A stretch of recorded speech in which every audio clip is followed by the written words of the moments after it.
បាទគឺទីមួយគឺលោកហ៊ុនម៉ាណែតអះអាងថាសង្គ្រាមព្រំដែនខ្មែរថៃមិនធ្វើឲ្យត្រកូលហ៊ុននិងបកប្រជាជនកម្ពុជារលាយដោយក្រុមប្រឆាំងប៉ង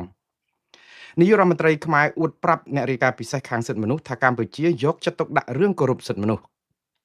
លោកជួននរិនអះអាងថាគ្រួសារស្ត្រីដែលបង្កគ្រោះថ្នាក់ចរាចរណ៍បណ្ដាលឲ្យមនុស្សស្លាប់ម្នាក់បានប្រគល់ខ្លួនស្ត្រីនោះជូនសមត្ថកិច្ចតាមសំណូមពររបស់លោកគណៈបច្ចុប្បន្នថ្មីដាក់បណ្ដឹងផ្លូវការប្តឹងមេឃុំ8មុំលោកខៀវជ្រិនករណីចាក់សោបង្ខាំងមន្ត្រីជាន់ខ្ពស់គណៈបកនេះនឹងការគម្រាមវាយខ្នោះលោកតាំងសារដារងការវាយប្រហារប្រមាថពីឃោសនិកគណៈបកប្រជាជនកម្ពុជាក្រោយផ្សាយរឿងឆបោកអនឡាញនឹងអ្នកនៅពីក្រោយ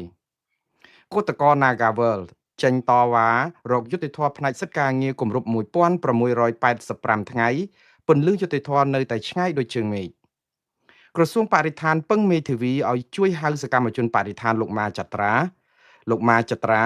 ជួយចូលបំភ្លឺរឿងផ្សព្វផ្សាយព័ត៌មានអំពីការកាប់បំផ្លាញព្រៃឈើនៅតំបន់ព្រៃឡង់ធនាគារនៅកម្ពុជាមួយកំណត់ឲ្យអតិថិជនដកប្រាក់មិនឲ្យលើស$20000និងដកបានទាល់តែចាំធនាគារហៅចំឈ្មោះនិងសរុបព្រឹត្តិការណ៍ប្រចាំថ្ងៃបាទបងប្អូនព័ត៌មានទាំងនេះគឺដូចខ្ញុំបានជម្រាបចឹងគឺមានច្រើនហើយខ្ញុំនឹងជម្រាបជូនព័ត៌មានទី1ទៅមុនតកតងនឹងសាររបស់លោកហ៊ុនម៉ាណែតថ្ងៃនេះគឺលោកហ៊ុនម៉ាណែតគាត់ចេញសារជាទូទៅគឺនាយករដ្ឋមន្ត្រីខ្មែរគាត់បកកែរនឹកខ្ញុំសូមសរសើរដោយស្មោះហើយវាជាជំនាញរបស់មេដឹកនាំខ្មែរហើយព្រោះឥឡូវនេះគឺពេលនេះគឺជាពេលដែលការពារចំហរដ្ឋាភិបាលផងការពារចំហគណៈបកការអំណាចផងការពារអីសពបែបយ៉ាងព្រោះកំពុងតែរងព្យុះព្យូមៀពីការរិះគន់ពីជំទឹះតកតងនឹងរឿងសមត្ថភាពរបស់តុលាការសមត្ថភាពរបស់រដ្ឋាភិបាលកម្ពុជានៅក្នុងការថែរក្សានិងការពារដែនអធិបតេយ្យកម្ពុជាមិនឲ្យមានការឈ្លានពានពីសំណាក់រដ្ឋបរទេសជាពិសេសគឺប្រទេសថៃនៅក្នុងពេលនេះដែលទីតាំង76កន្លែងទៅហើយត្រូវបានថៃយកទៅគ្រប់គ្រងហើយកម្ពុជាមិនអាចទាមទារអ្វីបានដែលស្ថានភាពនេះគឺជាទូទៅគឺជាគ្រោះថ្នាក់ណាស់សម្រាប់រដ្ឋាភិបាលណាទាំងអស់នៅលើโลกនេះគឺឈរជើងមិននឹងទេព្រោះវាជាលក្ខខណ្ឌសត្យានុមត្តមិនមែនជាលក្ខខណ្ឌអត្តនោម័តទៅតាមអ្នកណាគិតទៅតាមអ្នកណាថាទៅតាមអ្នកណាវិភាគឯងគឺជាលក្ខខណ្ឌសត្យានុមត្តមួយគឺបានន័យថានៅពេលដែលដែនអធិបតេយ្យរបស់រដ្ឋមួយត្រូវបានរដ្ឋបរទេសឈ្លានពានហើយប្រទេសដែលជារដ្ឋអធិបតេយ្យក្រោមការដឹកនាំរបស់អ្នកណាក៏ដោយមេដឹកនាំណាក៏ដោយមិនអាចការពារដែនអធិបតេយ្យរបស់ខ្លួនបាននោះគឺជាដំណាក់កាលចុងក្រោយនៃរបបឬក៏ការដឹកនាំរដ្ឋនោះហើយការនេះគឺមិនមែនជាការប៉ងរបស់គណៈបកប្រឆាំងហើយក៏មិនមែនជាការប៉ងរបស់ប្រជាពលរដ្ឋណាមួយដែរប៉ុន្តែវាជាលក្ខខណ្ឌសត្យានុមត្តនៃធម្មជាតិនៃអ្វីដែលកើតឡើងព្រោះបើយើងមើលសម័យបកូនណាសម្ដេចព្រះបាទនរោត្តមសីហនុដែលលោកអនុញ្ញាតឲ្យពួកវៀតកុងវៀតណាមខាងជើងយកដីខ្មែរនៅខុសច្បាប់ដើម្បីវាយទាហានវៀតណាមខាងត្បូងគឺពួកធាវគីដែលពេលនោះគឺដីកម្ពុជាមួយផ្នែកធំត្រូវបានទាហានវៀតកុងចូលមកហើយបកូនណាសម្ដេចនរោត្តមសីហនុកាលពីជំនាន់នោះគឺលោកមិនអាចនឹងដេញវៀតកុងបានគឺមានតែអនុញ្ញាតឲ្យវៀតកុងចូលជ្រៀតជ្រែកនៅក្នុងដែនអធិបតេយ្យរបស់កម្ពុជាហើយផ្ដាល់ជាត្រីងៀតអង្គចំព្រៃអីទៀតផងផ្ដាល់ផ្គត់ផ្គង់សម្ភារៈស្បៀងដើម្បីឲ្យជនបរទេសទាំងនេះគឺយកទឹកដីដែនអធិបតេយ្យកម្ពុជាដើម្បីវាយគ្នាតាក់ទងនឹងសង្គ្រាមឆ្លោះគ្នានៃប្រទេសវៀតណាមខាងត្បូងនិងខាងជើងប៉ូលកុម្មុយនីសនិងប៉ូលសេរីនៅប្រទេសវៀតណាមសោះដោយសារតែការលូកដៃចូលជ្រៅនៅក្នុងកិច្ចការផ្ទៃក្នុងនៃប្រទេសដទៃហើយដែលស្ថានភាពនេះគឺធ្វើឲ្យកម្ពុជាបាត់ឯករាជ្យម្ចាស់ការខ្លួនឯងបែបនេះធ្វើឲ្យព្រះបាទនរោត្តមសីហនុចាប់ផ្ដើមធ្លាក់ចុះប្រជាប្រិយយ៉ាងខ្លាំងបើទោះបីព្រះអង្គព្រះមហាក្សត្រអង្គនេះគឺធ្លាប់មានប្រកិត្តិនាមនិងការគោរពកោតស្ញប់ស្ញែងនិងឲ្យតម្លៃយ៉ាងជ្រៅយ៉ាងខ្ពស់តែទីបំផុតគឺត្រូវបានប្រជាពលរដ្ឋជាពិសេសគឺក្រុមអ្នកដែលស្និទ្ធស្នាលនឹងបកូនណាតែម្ដងកាលនឹងមានសេនាប្រមុខលន់នល់ដោយមានការជ្រោមជ្រែងពីសហរដ្ឋអាមេរិកផងដោយសារសហរដ្ឋអាមេរិកដឹងថាពេលនេះគឺជាឱកាសមាសនៅក្នុងការផ្លាស់ប្ដូរការដឹកនាំរដ្ឋរបស់បកូនណាព្រះបាទនរោត្តមសីហនុដើម្បីកុំឲ្យពួកវៀតកុងអាចនឹងយកទឹកដីខ្មែរយកទៅវាយជាមួយពួកធាវគីដែលអាមេរិកកំពុងតែជួយគ្រប់គ្រងដើម្បីរំដោះវៀតណាមឲ្យចេញពីរបបកុម្មុយនីសដូច្នេះឯងហើយបានជាមានរដ្ឋប្រហារឆ្នាំ1970 អ្នកដែលគ្រប់គ្រងលោកសេនាប្រមុខលន់នល់មិនចាត់ទុកថារឿងនេះជារដ្ឋប្រហារក៏ប៉ុន្តែរឿងនេះគឺជារដ្ឋប្រហារដោយសារតែប្រកូលណាលោកយាងទៅក្រៅប្រទេសពេលនោះឯងសភាដែលដឹកនាំដោយសេនាប្រមុខលន់នល់ដែលជាការជ្រុំជ្រែងពីសហរដ្ឋអាមេរិកក៏បានបោះឆ្នោតទម្លាក់សេចក្តីទុកចិត្តពីប្រកូលណាសម្ដេចនរោត្តមសីហនុហើយបានបណ្ដេញព្រះអង្គចេញពីការគ្រប់គ្រងរដ្ឋាភិបាលធ្វើឲ្យសេនាប្រមុខលន់នល់ចាប់ផ្ដើមគ្រប់គ្រងប្រទេសនេះជំនួសព្រះមហាក្សត្រខ្មែរដោយសារតែយករឿងព្រំដែននឹងយកមកជាហេតុហើយមានប្រជាពលរដ្ឋជាច្រើនគ្រប់គ្រងខាងក្រមសេនាប្រមុខលន់នល់និងខាងសាធារណរដ្ឋដោយសារតែគេមិនចង់ឲ្យវៀតណាមជ្រៀតជ្រែកឈ្លានពានទឹកដីកម្ពុជាដូច្នេះឯងហើយបានជានៅពេលដែលមានរឿងសម័យខ្មែរក្រហមសន្ទុះនៅពេលដែលមានសម័យសាធារណរដ្ឋហ្នឹងនៅពេលដែលកើតឡើងមកហើយចាប់ផ្ដើមបណ្ដេញជនជាតិវៀតណាមទៅប្រទេសទៅប្រទេសវៀតណាមវិញរហូតតតែមានការបាញ់សម្លាប់បណ្ដែតទឹកអីហ្នឹងគឺថាប្រវត្តិសាស្ត្រហ្នឹងគឺនៅស្រស់នឹងមុខគឺដោយសារអីរឿងអធិបតេយ្យតកតងនឹងរឿងអធិបតេយ្យនេះគឺវាយើងមើលសំបីតែប្របាទប្រកូរណាសម្ដេចនរោត្តមសីហនុដែលព្រះអង្គមានប្រជាប្រិយសម្បើមណាស់គ្មាននរណាម្នាក់អាចនឹងទៅប្រៀបឬក៏ប្រកួតប្រជែងនឹងព្រះអង្គបានផងទេសង្គមរាស្ត្រនិយមដែលព្រះអង្គបានដឹកនាំប្រទេសដ៏អស្ចារ្យនៅតែមិនអាចឈានដូចថាជ្រែងកាន់អំណាចនេះបានដោយសារតែរឿងបញ្ហាអធិបតេយ្យហ្នឹងឯងឥឡូវមកដល់ប្រទេសកម្ពុជាតកតងនឹងរឿងព្រំដែនខ្មែរថៃរឿងព្រំដែនខ្មែរវៀតណាមគឺយើងមានរឿងច្រើនណាស់គឺដោយសារតែព្រំដែនវៀតណាមនឹងហើយដែលធ្វើឲ្យគណៈបកប្រជាជនកម្ពុជាក៏ធ្លាក់ប្រជាប្រិយច្រើនណាស់បើកុំតែរំលាយគណៈបកប្រជាជនកម្ពុជាគណៈបកប្រជាជនកម្ពុជាសំទោសបើកុំតែរំលាយគណៈបកសង្គ្រោះជាតិគណៈបកប្រជាជនកម្ពុជាអត់អាចគ្រប់គ្រងអំណាចបានដោយសពថ្ងៃទេហើយការរំលាយការធ្វើបាបការធ្វើទុកបុកម្នេញធ្វើឲ្យប្រជាពលរដ្ឋបាក់ស្បាតងើបមួយវាយមួយនេះឯងដែលជាការពង្រីកឥទ្ធិពលរបស់គណៈបកកណ្ដាលអំណាចមិនមែនប្រជាប្រិយបានមកដោយការសន្សំពីសេចក្តីស្រឡាញ់សេចក្តីគោរពសេចក្តីអាណិតសេចក្តីអាសូរពីប្រជាពលរដ្ឋទេអ្វីដែលគណៈបកប្រជាជនកម្ពុជានៅកាន់អំណាចបានដោយសពថ្ងៃដែលមិនទាន់រលាយនេះណាគឺដោយសារតែអំណាចផ្ដាច់ការនៃការធ្វើបាបប្រជាពលរដ្ឋងើបមួយវាយមួយទេព្រោះប្រជាពលរដ្ឋខ្មែរបាក់ស្បាតចាប់គេដាក់គុករំលាយគណៈបកនេះបង្កើត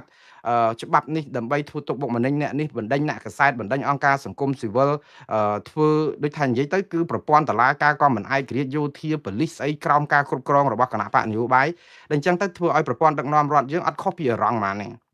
អ៊ីរ៉ង់គឺអត់អាចនឹងឲ្យរបបមួយនឹងរលាយបានដោយសារតែមានដឹកនាំផ្ដាច់ការខ្លាំងក៏ដោយសារអីមិនមែនបានន័យថាប្រជាពលរដ្ឋស្រឡាញ់របបដឹកនាំរបស់អ៊ីរ៉ង់ទេ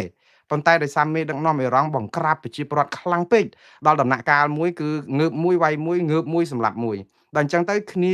អត់មានអីអ្នកណាដែលអាចរត់រួចទៅនៅស្រុកក្រៅសុំសិទ្ធិច្រកកោននយោបាយទៅហើយតស៊ូមតិពីខាងក្រៅប៉ុន្តែអ្នកក្នុងស្រុកគឺដោយរបបខ្មែរក្រហមអញ្ចឹងនៅអ៊ីរ៉ង់សប្ងៃដោយរបបខ្មែរក្រហមអញ្ចឹងគឺនិយាយអីអត់បាន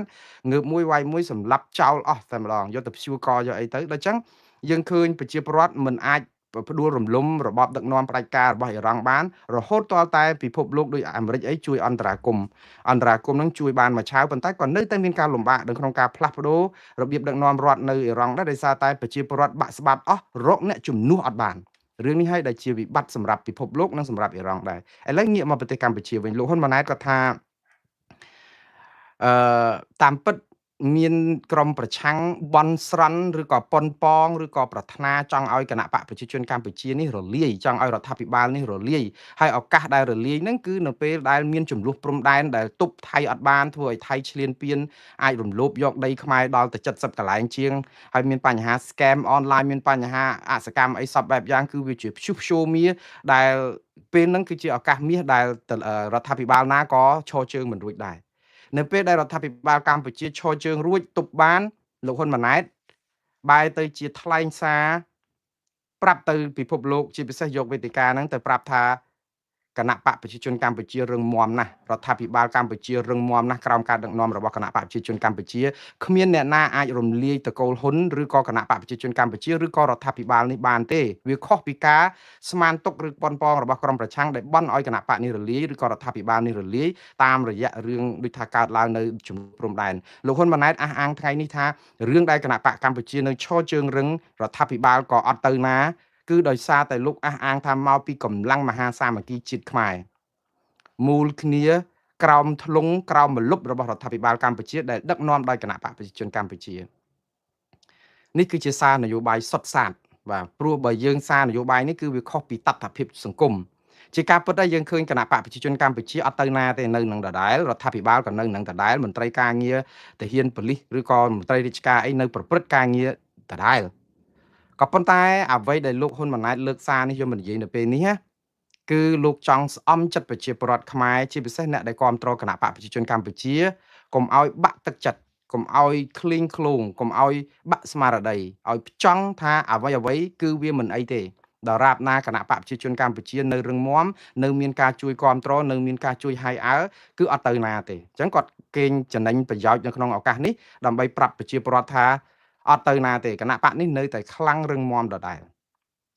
បងប្អូនតាមពិតគណៈបកប្រជាជនកម្ពុជាគឺជាគណៈបកមួយដ៏រឹងមាំមែនហើយបើយើងមើលឲ្យមែនតែនគឺជាការពិតគឺជាតថភាពសង្គមប៉ុន្តែភាពរឹងមាំរបស់គណៈបកប្រជាជនកម្ពុជានេះមិនមែនរឹងមាំដោយអំណាចនៃសេចក្តីគោរពអំណាចនៃសេចក្តីថ្លៃថ្នូរសុជីវធម៌សិលធម៌គុណធម៌ការគោរពសិទ្ធិមនុស្សប្រជាធិបតេយ្យការសន្សំបុណ្យកុសលឬក៏ការសាងអំពើល្អទេគណៈបកមួយនេះគឺ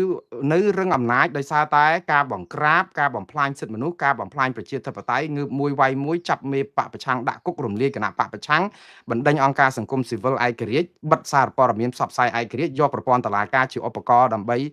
ជាឧបករណ៍នយោបាយធ្វើបាបសម្លេងប្រឆាំងសកម្មជនបរិស្ថាននិងអ្នកតវ៉ាប្រឆាំងរដ្ឋាភិបាលទាំងអស់គ្នាទោះបីជាគេប្រើប្រាស់សិទ្ធិតាមរដ្ឋធម្មនុញ្ញក៏ដោយទាំងអស់នេះគឺសុទ្ធតែជារឿងដែលធ្វើឲ្យគណៈបកប្រជាជនកម្ពុជានឹងឈររឹងបានគណៈបកប្រជាជនកម្ពុជាឈររឹងបានដោយសារការបង្ក្រាបប្រជាពលរដ្ឋឲ្យបាក់ស្បាតទេណាមិនមែនដោយសារតែភាពខ្លាំង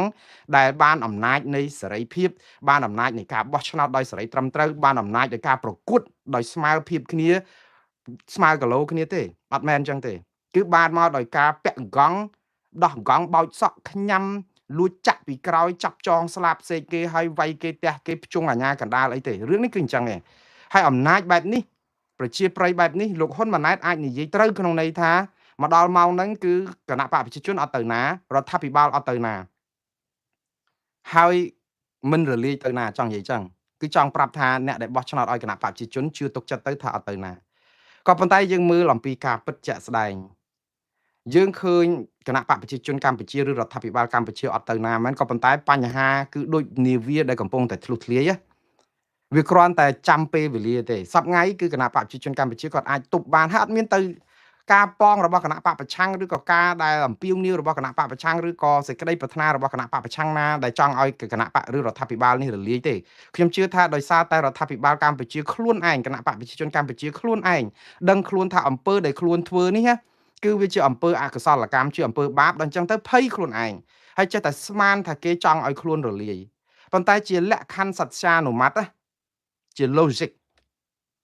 គឺនៅពេលដែលអ្នកណាប្រព្រឹត្តអំពើរំលាយសិទ្ធិមនុស្សធ្វើបាបប្រជាពលរដ្ឋរំលាយឆន្ទៈគេ3លាននាក់ហើយធ្វើឲ្យប្រទេសយើងអន្តរាយដូចសពថ្ងៃនេះគ្មាននរណាគេចង់ឲ្យការដឹកនាំរដ្ឋបែបនេះនៅថិតថេរទេវាជា logic មិនមែនជាការប្រាថ្នាចង់ឲ្យគណៈបកប្រជាជនរលាយឬរដ្ឋាភិបាលរលាយទេក៏ប៉ុន្តែគេចង់ឲ្យរបៀបដឹកនាំរដ្ឋនេះមានការកែតម្រង់ជាវិជ្ជមានដើម្បីកុំឲ្យប្រទេសកម្ពុជាធ្លាក់ចូលក្នុងអន្លង់មរណៈព្រោះអីឥឡូវ scam online ធ្វើឲ្យពិភពលោកស្គាល់ខ្មែរទៅជា scam body ឯណាវិញហ្នឹងគឺថាក្រិចភ្ញៀវទេសចរយើងធ្លាក់ចុះអស់ 50% សេដ្ឋកិច្ចធ្លាក់មកនៅ 3% ពី 7.5 គឺក្រោម 50% ទៅទៀតហើយ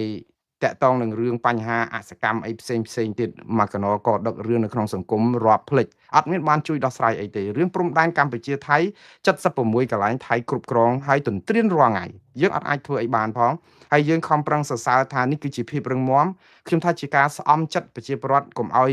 រំជើបរំជួលវាជាល្បិចនយោបាយរបស់អ្នកនយោបាយមិត្តហើយពិតមែនហើយក៏ប៉ុន្តែតថភាពជាក់ស្ដែងគឺវាមិនមែនជារឿងការពិតដែលថាការដែលគណៈបកកម្ពុជានៅរឹងមាំដោយសារប្រជាពលរដ្ឋមានការសាមគ្គីគ្នាជាធ្លុងមួយទេកម្ពុជាអត់មានសាមគ្គីជាធ្លុងមួយទេបងប្អូនកម្ពុជារាល់ថ្ងៃគឺដូចសម័យខ្មែរក្រហមដែលលើកដៃបដិញ្ញាមហាលូតផ្លំមហាអស្ចារ្យបាយ3ពេលអត់ទាំងមានផងមានតែបបររាវក៏ឃ្លោកគឺនៅតែបដិញ្ញាអង្គការមហាលូតផ្លោះអង្គការមហាអស្ចារ្យដ៏ភ្លឺស្វាងត្រឹមត្រូវត្រូវតែគ្រប់គ្រងអង្គការដើម្បីអីបងប្អូនគឺដើម្បីបបរ3ពេលដែលរាវក៏ឃ្លោកនឹងទៀតហើយនឹងការដែលមិនយកទៅសម្លាប់ប៉ុន្តែបើឲ្យប្រជាពលរដ្ឋនិយាយអំពី គាំទ្រគឺគាំអត់គាំទ្រទេ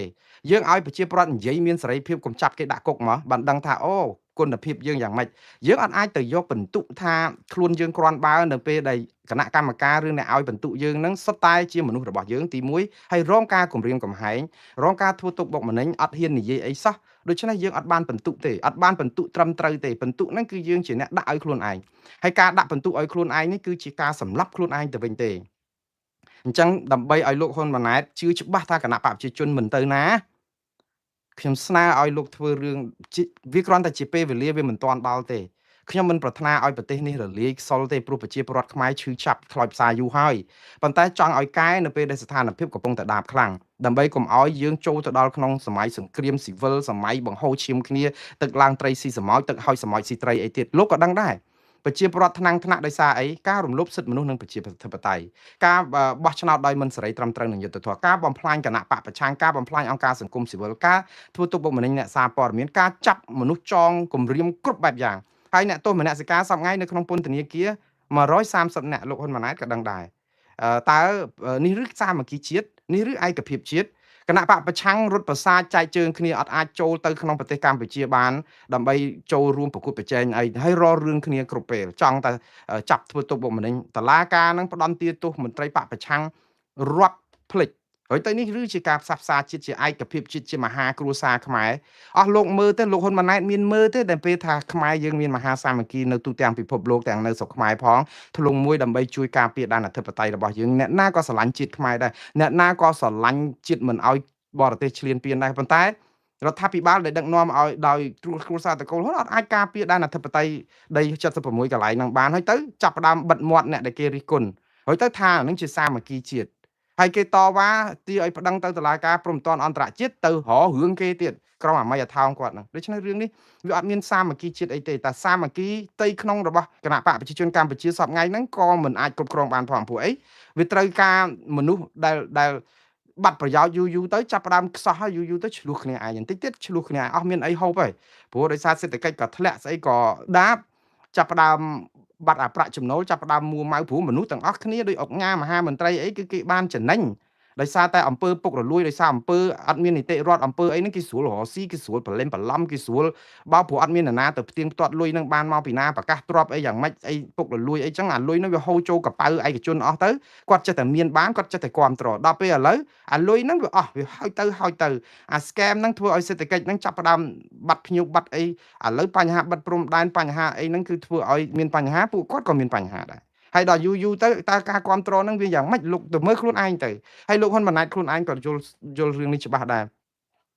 លោកហ៊ុនម៉ាណែតណាបើដឹងថាខ្មែរយើងនៅក្រៅប្រទេសគ្រប់គ្រងយ៉ាងម៉េចគ្រាន់តែដូចកាលពីមិនទាន់ឡើងជានាយករដ្ឋមន្ត្រីគាត់គេឮថាខ្សែតកូលហ៊ុនគ្រាន់តែយករូបបដិមាប្រកេះរបស់បច្ចេកវរ្ម័នទី7យកទៅចង់ជូន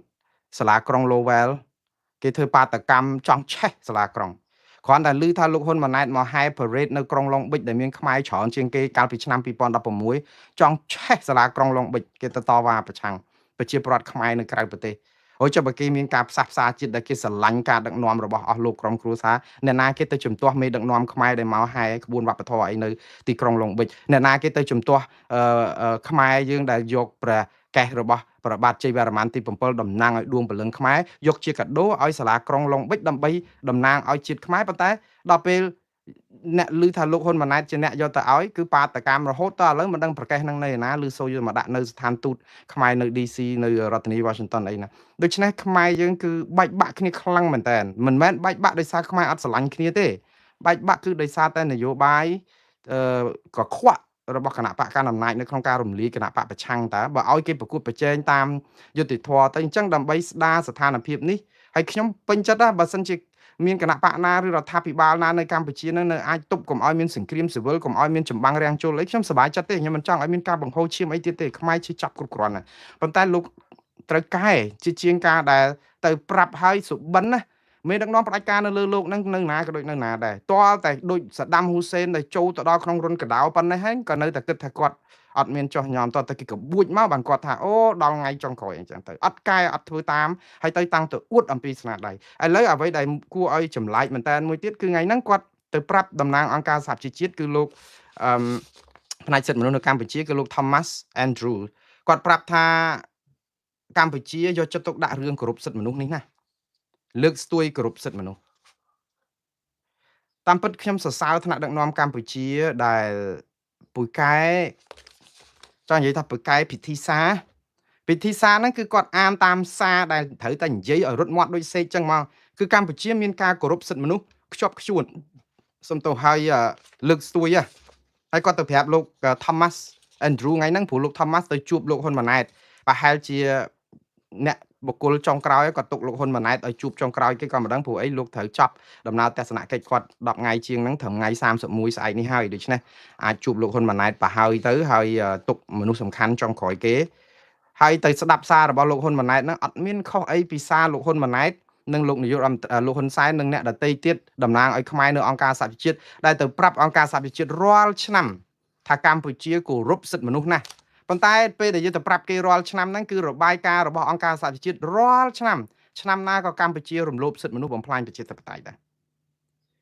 ដូច្នេះយើងពូកែអាពិធីសារតែយើងអត់ព្រមកែអ្វីដែលជាបញ្ហាហើយថ្ងៃនេះគាត់ឃើញសាររបស់គណៈបកប្រជាជនកម្ពុជាជារបស់រដ្ឋាភិបាលកម្ពុជាគាត់ដាក់ថាគាត់ស្វាគមន៍លោក Thomas Andrew នៅក្នុងការជួយសហការក្នុងន័យស្ថាបនាហើយស្នើឲ្យលោក Thomas Andrew សរសេររបាយការណ៍ឲ្យគ្រប់ជ្រុងជ្រោយអ្នកគាត់ប្រើពាក្យអញ្ចឹងណាឲ្យគ្រប់ជ្រុងជ្រោយឲ្យដឹងអំពីតថភាពជាក់ស្ដែងនៅស្រុកខ្មែរថាកម្ពុជាគោរពសិទ្ធិមនុស្សណាស់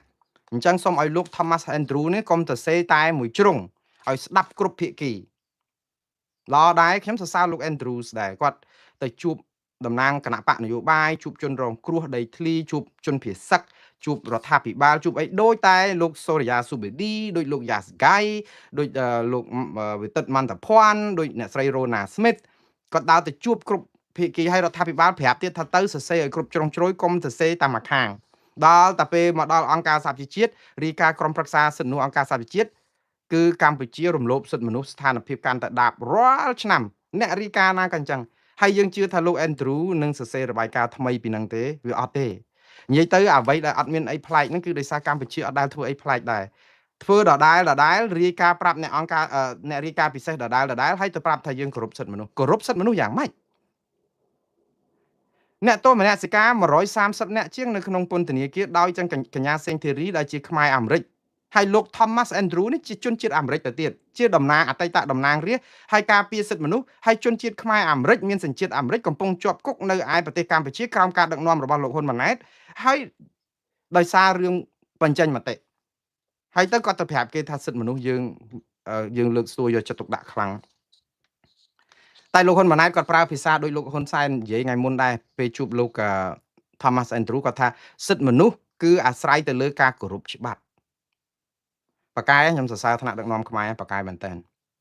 ជាការពិតហើយណាក៏មានសិទ្ធិដែរប៉ុន្តែសិទ្ធិរបស់យើងគឺវាមានដែនកំណត់ត្រង់ថា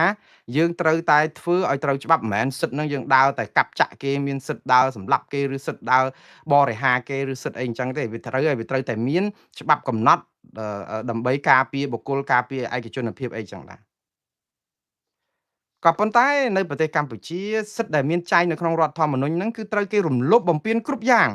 មិនមែនរំលោភតែរដ្ឋធម្មនុញ្ញកម្ពុជាទេគឺរំលោភទាំងកិច្ចព្រមព្រៀងរំលោភទាំងសន្ធិសញ្ញាអន្តរជាតិដូចជាកតិកាសញ្ញាអន្តរជាតិស្តីពីសិទ្ធិពលរដ្ឋនិងសិទ្ធិនយោបាយ ICCPR អីវិញដែលកម្ពុជាខ្លួនឯងជាម្ចាស់ហត្ថលេខីជាអ្នកដែលព្រមព្រៀងឲ្យយកកិច្ចព្រមព្រៀងដើម្បីរក្សាសិទ្ធិសេរីភាពប្រជាពលរដ្ឋគឺសិទ្ធិបញ្ចេញមតិសិទ្ធិប្រមូលផ្ដុំសិទ្ធិជួបជុំសិទ្ធិបង្កើតសហជីពសិទ្ធិធ្វើនយោបាយសិទ្ធិអីហ្នឹងគឺត្រូវមានទាំងអស់ប៉ុន្តែសិទ្ធិនេះភាគច្រើនគឺមានសម្រាប់តែអ្នកគ្រប់គ្រងគណៈបកប្រជាជនទេអ្នកណាហ៊ាននិយាយរិះគន់គណៈបកប្រជាជនគឺសិទ្ធិទាំងអស់នេះត្រូវគេដកហូតអស់តែម្ដងមើលតែលោករងឈុនមើលតែលោកកម្មសុខាមើលតែលោកសុនចន្ទធីហើយនឹងតំណាងរាជគណៈបកសង្គ្រោះជាតិជាច្រើនទៀតដែលត្រូវបានគេផ្ដន់ទាទោសដោយសារតែរឿងនយោបាយដូច្នេះរឿងទាំងអស់នេះហើយដែលនិយាយទៅយើងអត់ទៅមុខហើយយើងនៅតែអួតថាយើងមានលទ្ធផលល្អខ្ញុំសង្ឃឹមថាលោក Thomas Andrew សរសេរអីល្អពីខ្មែរចោះប៉ុន្តែខ្ញុំគ្មានសុតិធិនិយមសំបីតែប៉ុនសរសៃសក់ព្រោះអ្វីដែលរដ្ឋាភិបាលកម្ពុជាធ្វើគឺដដែលរាល់ឆ្នាំហើយរំពឹងថានឹងបានលទ្ធផលថ្មីអាការដែលធ្វើដដែលហើយរំពឹងលទ្ធផលថ្មីនេះបើតាមលោក Albert Einstein ដែលជាទស្សនវិទូអន្តរជាតិហ្នឹងគាត់ថាជាអំពើឆ្កួតលីលាមិនមែនជាពាក្យមុខណារ៉េតទេគឺជាទស្សនវិទូ ទស្សនវិជ្ជារបស់លោក Albert Einstein ដែលគាត់និយាយដូច្នេះគឺថាយើងធ្វើអីក៏ដោយតែធ្វើដដែលហើយរំពឹងថាបានលទ្ធផលថ្មីគឺជាអំពើឈួតលីលាហើយព្រោះវាអត់ដែលទៅថ្មីកើតទេឧទាហរណ៍ថាយើងចេញក្រៅផ្ទះពេលដែលមេឃភ្លៀងយើងឃើញមេឃស្រទុំពពកខ្មៅមីដេដាខ្យល់បក់វូយើងគិតថាច្បាស់ជាភ្លៀងហ្នឹងព្រោះអីអាកាសធាតុបែបនេះគឺជាសញ្ញាណបញ្ជាក់មកថាភ្លៀងតែយើងអត់យកឆាត់ទៅតាមទេព្រោះយើងគិតថាអត់ភ្លៀងទេបន្ថយទៅដល់ពេលដើរបានប្រហែល5នាទីភ្លៀងមករ៉ាវទៅទឹកជោគមួយអាទិត្យពីរអាទិត្យក្រោយមកចេញមុនចេញពីផ្ទះមើលឃើញមេឃរៀងសតុំអញ្ចឹងទៀតអីអញ្ចឹងទៀតពពកខ្មៅមីដេដាអញ្ចឹងទៀតហើយមានផ្គរគ្រឿងផងយើងគិតបន្ថយទៀតខ្ជិលយកឆាត់ទៅតាមកុំឲ្យធ្ងន់ដៃសាកម្ដងទៀតមើលតើវានឹងភ្លៀងទៅទឹកអត់ដើរមកបន្ទុះភ្លៀងមកទៅទឹកទៀតយើងធ្វើអញ្ចឹងដដែលហើយទៅភ្លៀងអត់យកឆាត់ទៅទឹកអត់យកឆាត់ទៅទឹកនេះជាអំពើឈួតលីលាទេព្រោះបើសិនជាយើងដឹងអញ្ចឹងលើកក្រោយកុំថាឡើយដោយមេឃខ្មៅមីដេដាសូម្បីតែមានពពកអីបាំងល្មមគឺដាក់ឆាត់ចូលក្នុងកាតាបមួយឬក៏ដាក់ក្នុងគូតឡានឬក៏ដាក់នៅកន្លែងណាឬក៏យួរតាមដើម្បីត្រៀមថាបើមានគឺត្រូវតែទប់ភ្លៀងនឹងបានតែយើងអត់ធ្វើដូច្នេះហើយយើងធ្វើដដែលហើយរំពឹងថានឹងអត់ភ្លៀងរំពឹងថានឹងអត់ទៅទឹកនេះហើយដែលលោក Albert Einstein គាត់និយាយថាការដែលធ្វើអ្វីៗដដែលហើយរំពឹងថានឹងបានលទ្ធផលថ្មីវាជាអំពើឈួតលីលាប៉ុន្តែកម្ពុជាគេមិនខ្វល់ទេព្រោះអីការដែលឈួតលីលាអីយ៉ាងណាគឺគេបានប្រយោជន៍ដើម្បីឲ្យប្រជាពលរដ្ឋបាក់ស្បាតនៅពេលដែលប្រជាពលរដ្ឋបាក់ស្បាតគឺគេស្រួលគ្រប់គ្រងប្រទេសផ្ដាច់ការគឺគេបង្ក្រាបប្រជាពលរដ្ឋឲ្យភ័យដើម្បីស្រួលគ្រប់គ្រងដូចខ្មែរក្រហមអញ្ចឹងកូនក្មេងទូចអាយុ10ឆ្នាំ12ឆ្នាំអូសកំភ្លើងអូសដីហ៊ានយកម៉ែឪទៅសម្លាប់ចោលបានណាដោយសារតែការបំពាក់មនោគមវិជ្ជាឲ្យក្មេងហ្នឹងជឿថាម៉ែឪគឺជាសត្រូវគឺជាខ្មាំងគឺការអង្គការគឺជាបិតាម៉ែឪគ្រាន់តែជាអ្នកបដោះអាសន្នទេគ្មានគុណគ្មានស្រ័យអីយកទៅសម្លាប់ចោលបានដោយសារការបំពាក់មនោគមវិជ្ជាហើយបើអ្នកឯងមិនសម្លាប់ទេគេនឹងសម្លាប់អ្នកឯងដែរដូច្នេះវាអត់មានសិទ្ធិអត់មានសេរីភាពមនុស្សចិត្តតែនាំគ្នាបាក់ស្បាតទៅហើយយើងគិតថាអាហ្នឹងជាអាការឯកភាពជាតិអត់មានទេកម្ពុជាសពថ្ងៃអត់មានឯកភាពជាតិដោយសារតែយើងបង្ក្រាបគេទេហើយកម្ពុជាសពថ្ងៃគ្រោះថ្នាក់ខ្លាំងជាងគេគឺគណៈបកប្រជាជនកម្ពុជាខ្លួនឯងហេតុអីបានគ្រោះថ្នាក់ដោយសារមនុស្សនៅក្នុងបកនេះទោះជាកវីបណ្ឌិតបញ្ញវន្តអ្នកចេះដឹងអីដល់កម្រិតណាក៏ដោយក៏អត់ហ៊ានរិះគន់ប្រាប់គណៈបកនេះឬក៏រដ្ឋាភិបាលនេះអំពីចំណុចដែលត្រូវកែដែរសុកចិត្តសរសើរឲ្យស្លាប់អត់ហ៊ានបង្អាប់ឲ្យរស់ទេព្រោះបង្អាប់ឲ្យរស់គឺស្លាប់ខ្លួនឯងអ្នកបង្អាប់គេអាហ្នឹងទៅវិញគេយកដាក់គុកគេចាត់ទុកថាខ្មាំងសត្រូវអីអញ្ចឹងដូច្នេះកម្ពុជាខ្លួនឯងគណៈបកប្រជាជនកម្ពុជាកំពុងតែសម្លាប់ខ្លួនដោយឲ្យបញ្ញវន្តបណ្ឌិតខ្លួនឯងខ្លាយទៅជាកថ្លង់ឬក៏ជាបណ្ឌិតដូខួរហ្មងគឺនិយាយសទៅជាខ្មៅដើម្បីឲ្យស្របត្រូវចិត្តសរសើរនិយាយទៅគឺឲ្យជោឲ្យអាចេញធ្លាក់ទឹកសរសើរឲ្យស្លាប់តែមិនឲ្យបង្អាប់ឲ្យរស់អានេះគឺជាផលកម្មរបស់ខ្លួនគាត់ទេហើយតិចទៀតទៅគឺកម្មតែគ្នាគាត់ហ្នឹងក៏អត់ហ៊ាននិយាយអីដែរអញ្ចឹងទុកឲ្យរលាយទៅហើយអង្គុយដុតធូបបន់ផ្សងទៅថាបើរលាយទៅហើយចាំដូរទៅចាំគិតរឿងទៀតព្រោះឥឡូវឆាចោលអីអញ្ចឹងទៅរឿងនេះគ្រោះថ្នាក់ណាស់ចឹងមកខ្ញុំលើកទឹកចិត្តថារឿងមមអីទៅខ្ញុំអត់ខ្វល់ទេខ្ញុំបានប្រាប់ច្រើនសារខ្ញុំនិយាយអត់ដូរទេខ្ញុំអត់ខ្វល់តកូលណាកាន់អំណាចនៅស្រុកខ្មែរទេតកូលហ៊ុនតកូលសុកតកូលទាតកូលរងតកូលកម្មតកូលចៅតកូលថាច់តកូលមីតកូលមូតកូលស្អីក៏ដោយកាន់ទៅឲ្យតែប្រជាពលរដ្ឋខ្មែរមានភាពសុខដុមរមនាត្រូវរើគ្នាកុំធ្វើនយោបាយបែបស្មោកគ្រោកដោយសពថ្ងៃឲ្យប្រជាពលរដ្ឋមានសិទ្ធិសេរីភាពគ្រប់គ្រាន់កុំខ្លាចកុំរអាគ្រាន់តែចូលរួមជីវភាពនយោបាយនិយាយរិះគន់រដ្ឋាភិបាលដើម្បីប្រយោជន៍យុត្តិធម៌សង្គមក៏គ្នាខ្លាចក៏គ្នាភ័យរស់ស៊ីគេធ្វើបាបគ្រូបង្រៀនគេមិនឲ្យបង្រៀនប៉ូលីសរាជការក៏មានខ្នាខ្សែខ្នងបកពួកគេដឹងថាមិនមែនខ្សែគេគឺគេធ្វើទុកបុកម្នេញអត់អាចដឹកនាំប្រទេសដូច្នេះរីកចម្រើនទេវាទៅគ្រោះមហន្តរាយហើយស្រុកណាក៏គេអាចដឹកនាំប្រទេសបែបហ្នឹងដើម្បីឲ្យរីកចម្រើនដែរព្រោះមនុស្សមិនហ៊ាននិយាយការដែលមិនហ៊ាននិយាយនេះអាចឲ្យដែលធ្វើឲ្យអាជ័យធ្លាក់ទឹកហើយយូរទៅយើងស្រាតសោះប្រជាពលរដ្ឋគេសរសើរមន្ត្រីរាជការក្បែរវាំងសរសើរថាស្លៀកស្អាតដល់ដើរទៅស្រាតអាហ្នឹងរឿងទៅមើលប្រវត្តិនៃអធិរាជគ្មានសម្លៀកបំពាក់ដែលអាមាត្យមន្ត្រីនៅក្នុងវាំងទាំងអស់គឺដោយសារតែខ្លាចបុណ្យនៃប្រជាស្ដាព្រះមហាក្សត្រព្រោះព្រះមហាក្សត្រកាលពីរឿងនិទានទេប៉ុន្តែជារឿងអប់រំរឿងគេហៅថាអធិរាជគ្មានសម្លៀកបំពាក់ The Emperor Without Clothes ជាភាសាអង់គ្លេសទៅគេអប់រំមនុស្សហ្នឹងគេចង់និយាយថា នៅក្នុងព្រះបរមរាជវាំងមួយហ្នឹងគឺយូរហើយដែលមានក្សត្រមួយអង្គដែលជាអធិរាជធំណាស់មានអំណាចជាស្ដារយន្តនាទៅសម្រាប់ចោលក៏បានដែរឲ្យតែទើសព្រះរាជហឫទ័យអញ្ចឹងមន្ត្រីអាមាត្យនៅក្នុងវាំងនៅក្នុងអីទាំងអស់ហ្នឹងគឺមិនអាចនឹងធ្វើឲ្យទាស់ចិត្តឬទាស់ណែព្រះរាជហឫទ័យរបស់ព្រះមហាក្សត្របានទេព្រោះអីអំណាចខ្លាំងគឺអាចសម្លាប់យកទៅសម្លាប់ចោលហើយមន្ត្រីទាំងអស់នោះមានឋានៈតាមនឹងទៀតបើសិនជាបង្ហាញអំពីភាពល្ងងខ្លៅរបស់មន្ត្រីភាពមិនឆ្លាតវៃរបស់មន្ត្រីក៏មិនអាចនឹងកាន់អំណាចកាន់តំណែងអីនៅក្នុងព្រះបរមរាជវាំងនឹងបានដែរគឺគេព្រះមហាក្សត្រនឹងបញ្ជាយកទៅសម្លាប់ចោលឬក៏រើសមន្ត្រីថ្មីព្រោះអីភ្លីភ្លឺមិនសូវចេះកិច្ចការងារអីអត់ថាល្ងងអញ្ចឹងអត់ត្រូវបង្ហាញអំពីភាពល្ងងភាពមិនមានទស្សចក្ខុវិស័យអីវែងឆ្ងាយអញ្ចឹងប្រឹងធ្វើពុតជាខ្លួនឯងចេះអញ្ចឹងស្អីក៏អត់ល្ងងដែរគឺរឿងដូចសំបីតែរឿងសម្លៀកបំពាក់អញ្ចឹងមានជនម្នាក់ពីរនាក់ដែលគេទៅបោកដល់ព្រះបរមរាជវាំងហ្នឹងគឺគេថាគេហ្នឹងគឺជាអ្នកដែលត្បាញសម្លៀកបំពាក់ខូលប្រមួងស្អីហ្នឹងគឺប្រណិតដែលអាចធ្វើឲ្យព្រះមហាក្សត្រហ្នឹងដាក់ក្រងទៅហ្នឹងគឺថាល្អផូរផង់សមជាស្ដេចផែនដីគឺប្រជានុរាស្ត្រកោតខ្លាចគោរពព្រោះអីសម្លៀកបំពាក់ហ្នឹងបង្ហាញអំពីភាពអស្ចារ្យមហិទ្ធិឫទ្ធិអីអញ្ចឹងណាហើយថាគេមានសូត្រមានអីហ្នឹងគឺអស្ចារ្យមែនតើហើយដល់ពេលអញ្ចឹងទៅគឺបកគោណាដូចជាទ្រង់សពរាជហឫទ័យចង់បានសម្លៀកបំពាក់បែបនេះដែរព្រោះអីធ្វើឲ្យព្រះមហាក្សត្រហ្នឹងគឺមានអំណាចមានឥទ្ធិពលកាន់តែខ្លាំងព្រោះចង់បានអំណាចហ្នឹងណាមិនមែនចង់បានក្តីគោរពទេគឺចង់បានអំណាចដល់តែពេលអញ្ចឹងអ្នកទាំងពីរនោះបោកទេគឺទៅក្នុងព្រះបរមរាជវាំងហ្នឹងគឺអត់មានកៃអត់មានអីទាំងអស់គឺទៅតែដៃទៅទេក៏ប៉ុន្តែគេធ្វើដូចជាមានកៃដំបាញមានត្រល់បោះទៅបោះមកអីហ្នឹងគឺអាមាត្យអីមន្ត្រីអីហ្នឹងគឺខ្សឹបខ្សៀវគ្នាតែមិនហ៊ាននិយាយថាដូចជាអត់មានឃើញកៃអត់មានឃើញដំបាញមានឃើញហូល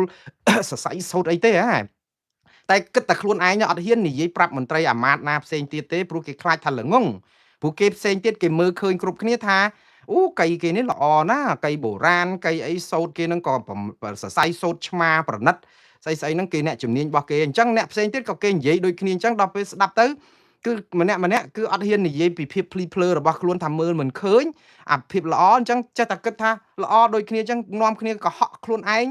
ដើម្បីកុំឲ្យគេដកតំណែងពីព្រះរាជវាំងហ្នឹងហើយកុំឲ្យព្រះមហាក្សត្ររករឿងអាចយកទៅសម្លាប់ចោលអីផងអញ្ចឹងនាំគ្នាចេះតែភូតតាមគ្នាកុហកតាមគ្នាហើយចេះតែថាអូល្អណាស់មើលក៏ឲ្យមករាល់ថ្ងៃមកក្នុងបន្ទប់ហ្នឹងគេដាក់រៀបចំបន្ទប់មួយយ៉ាងស្អាតនៅក្នុងព្រះបរមរាជវាំងហ្នឹងឲ្យគាត់ត្បាញអញ្ចឹងទៅទាំងពីរនាក់ហ្នឹងបោះត្រល់ទៅមកអង្គុយល្វីចុះល្វីឡើងខាចុះខាឡើងហ្នឹងទៅម្ដងទៅលើកអត់មានស្អីទេគឺចេះតែធ្វើអញ្ចឹងទៅតែដៃទៅទេហ្នឹងហើយមន្ត្រីហ្នឹងចេះតែត្រឡប់មើលហើយអង្គុយមន្ត្រីខ្លះដឹងរឿងក៏ប៉ុន្តែអត់ហ៊ានដឹងនិយាយការពិតខ្លាចមហាក្សត្រយកទៅសម្លាប់ចោលឬក៏ខ្លាចគេដកតំណែងអញ្ចឹងចេះតែគិតហើយចេះតែឆ្ងល់ខ្លួនឯងតែមិនហ៊ាននិយាយតែដល់ពេលបកគោណាក៏ហៅទៅឲ្យរាយការណ៍អំពីការត្បាញហ្នឹងគឺទៅតាមអ្វីដែលអ្នកត្បាញនឹងប្រាប់អ្នកត្បាញនឹងថាអូឥឡូវថ្ងៃនេះបានប៉ុណ្ណេះមួយចាអាមពីរចាអាមឥឡូវស្អាតណាស់អូចាំមើលតាពេលយកទៅក្រងលើព្រះមហាក្សត្រហ្នឹងគឺមិនដឹងជាអស្ចារ្យប៉ុណ្ណាអញ្ចឹងទៅពិតទូលព្រះមហាក្សត្រហ្នឹងតាមដំណើររឿងនៃអ្វីដែលដំណើរមើលមិនឃើញអត់មានឃើញធ្វើអីទេមួយថ្ងៃឃើញតែធ្វើដៃធ្វើជើងទៅទេអញ្ចឹងមកអញ្ចឹងឃើញកាន់យួរកាន់អីហ្នឹងឃើញដូចថាមានរបស់តែខ្លួនឯងមិនហ៊ានថាខ្លួនឯងមើលឃើញអញ្ចឹងទេខ្លាចល្ងងទៅទៀតទៅត្បាញចុះត្បាញឡើងរហូតដល់តែចប់ទៅរាយការណ៍ព្រះមហាក្សត្រថាចិត្តហើយបកូនណាឥឡូវគេបានប៉ុណ្ណេះអូស្អាតណាស់លលងស្រិលពណ៌ផ្កាភ្ញីហើយព្រះមហាក្សត្រហ្នឹងលោកក៏មើលតែមិនឃើញដូចតែគ្នាអញ្ចឹងដែរក៏ប៉ុន្តែមិនហ៊ានឲ្យគេដឹងថាខ្លួនឯងល្ងងព្រោះអីយើងទៅប្រាប់មន្ត្រីថាល្ងងយកគេទៅសម្លាប់ចុះព្រះមហាក្សត្រត្រូវតែមានអាទស្សពិតរាជធម៌គឺឃើញគឺថាអញ្ចឹងដែរហើយនៅតែងក់តាប្រកេះហ្នឹងថាល្អអញ្ចឹងទៅដល់តែពេលគេត្បាញអីចប់សពគ្រប់អស់ដល់ពេលកាត់យកទៅដាក់ព្រះមហាក្សត្រហ្នឹងគឺយាងព្រះអង្គហ្នឹងមកដើម្បីយកអាសូត្រយកអាកណាត់ហើយចិត្តតែធ្វើអញ្ចឹងទៅអត់មានយកទៅធ្វើដាក់វាស់វែងអីអញ្ចឹងទៅហើយព្រះមហាក្សត្រហ្នឹងក៏នៅតែញញឹមញញែមអីអញ្ចឹងទៅហើយគេថាសរសើរអាមាត្យមន្ត្រីថាល្អ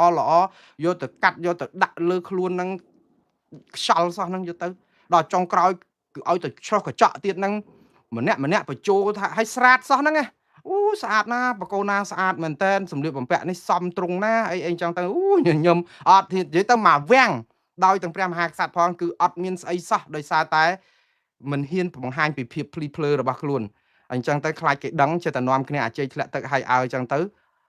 ស្រាប់ដល់ពេលគេកាត់ហើយអីហើយពាក់ហើយអីហើយអញ្ចឹងទៅគេថាដល់ថ្ងៃដែលយើងចេញពីវាំងដើម្បីឲ្យប្រជាពលរដ្ឋតូតមើលឃើញពីភាពអស្ចារ្យនៃសម្លៀកបំពាក់ថ្មីដែលពីជាងចំណានជាងជំនាញដៃឯកអីអញ្ចឹងណាទៅដល់តែពេលថ្ងៃចេញទៅតាមដូចថាឲ្យប្រជាពលរដ្ឋបានឃើញព្រះអង្គទៅតាមផ្លូវគេចេញមកទះដៃហូរកជ្រាវអ្នកដែលដឹងខ្សឹបខ្សៀវគ្នាពីសម្លៀកបំពាក់របស់ព្រះមហាក្សត្រហ្នឹងប្រជាពលរដ្ឋច្រើនណាស់ដែលអាចជ័យធ្លាក់ទឹកដូចគ្នាថាស្អាតណាស់តាមពិតស្រាតទេតែគេថាស្អាតម្លេះមិនហ៊ានប្រាប់ថាពីភាពភ្លីភ្លើរបស់ខ្លួនហ្នឹងនៅតែស្អាតនៅតែល្អណាស់ស្អីចុះលឺតាមគេថាតែអត់ឃើញទេលឺចង់ទៅសោទះដៃប្រាវសិតតែបកូនណាលោកស័កសមជាព្រះមហាក្សត្រនឹងក្រងសម្លៀកបំពាក់នឹងស្រស់សង្ហាស្អាតអីចឹងទៅហើយទៅទះទូងស្គរអាម៉ាតនឹងក៏សរសើរចឹងតែស្រាតរហូតដើរតាំងពីដែលយាងតាំងពីវាំងទៅហ្នឹងគឺស្រាតរហូតចុះទៅតាមភូមិតាមស្រុកអីចឹងតើតែកូនក្មេងមួយដែលឃើញក្រឡេកទៅស្រែកមកផ្្លាត់សម្លេងថាអូបកូនណាស្រាតចឹងមិនបានអត់ស្លៀកអីចឹងនៅពេលនោះឯងបានផ្ទុះរឿងបែកអូហូស្ទឹងថាបកូនណាអធិរាជហ្នឹងគឺស្រាតទេអត់មានបានក្រងស្អីទេដោយសារក្មេងគ្នានិយាយការពិត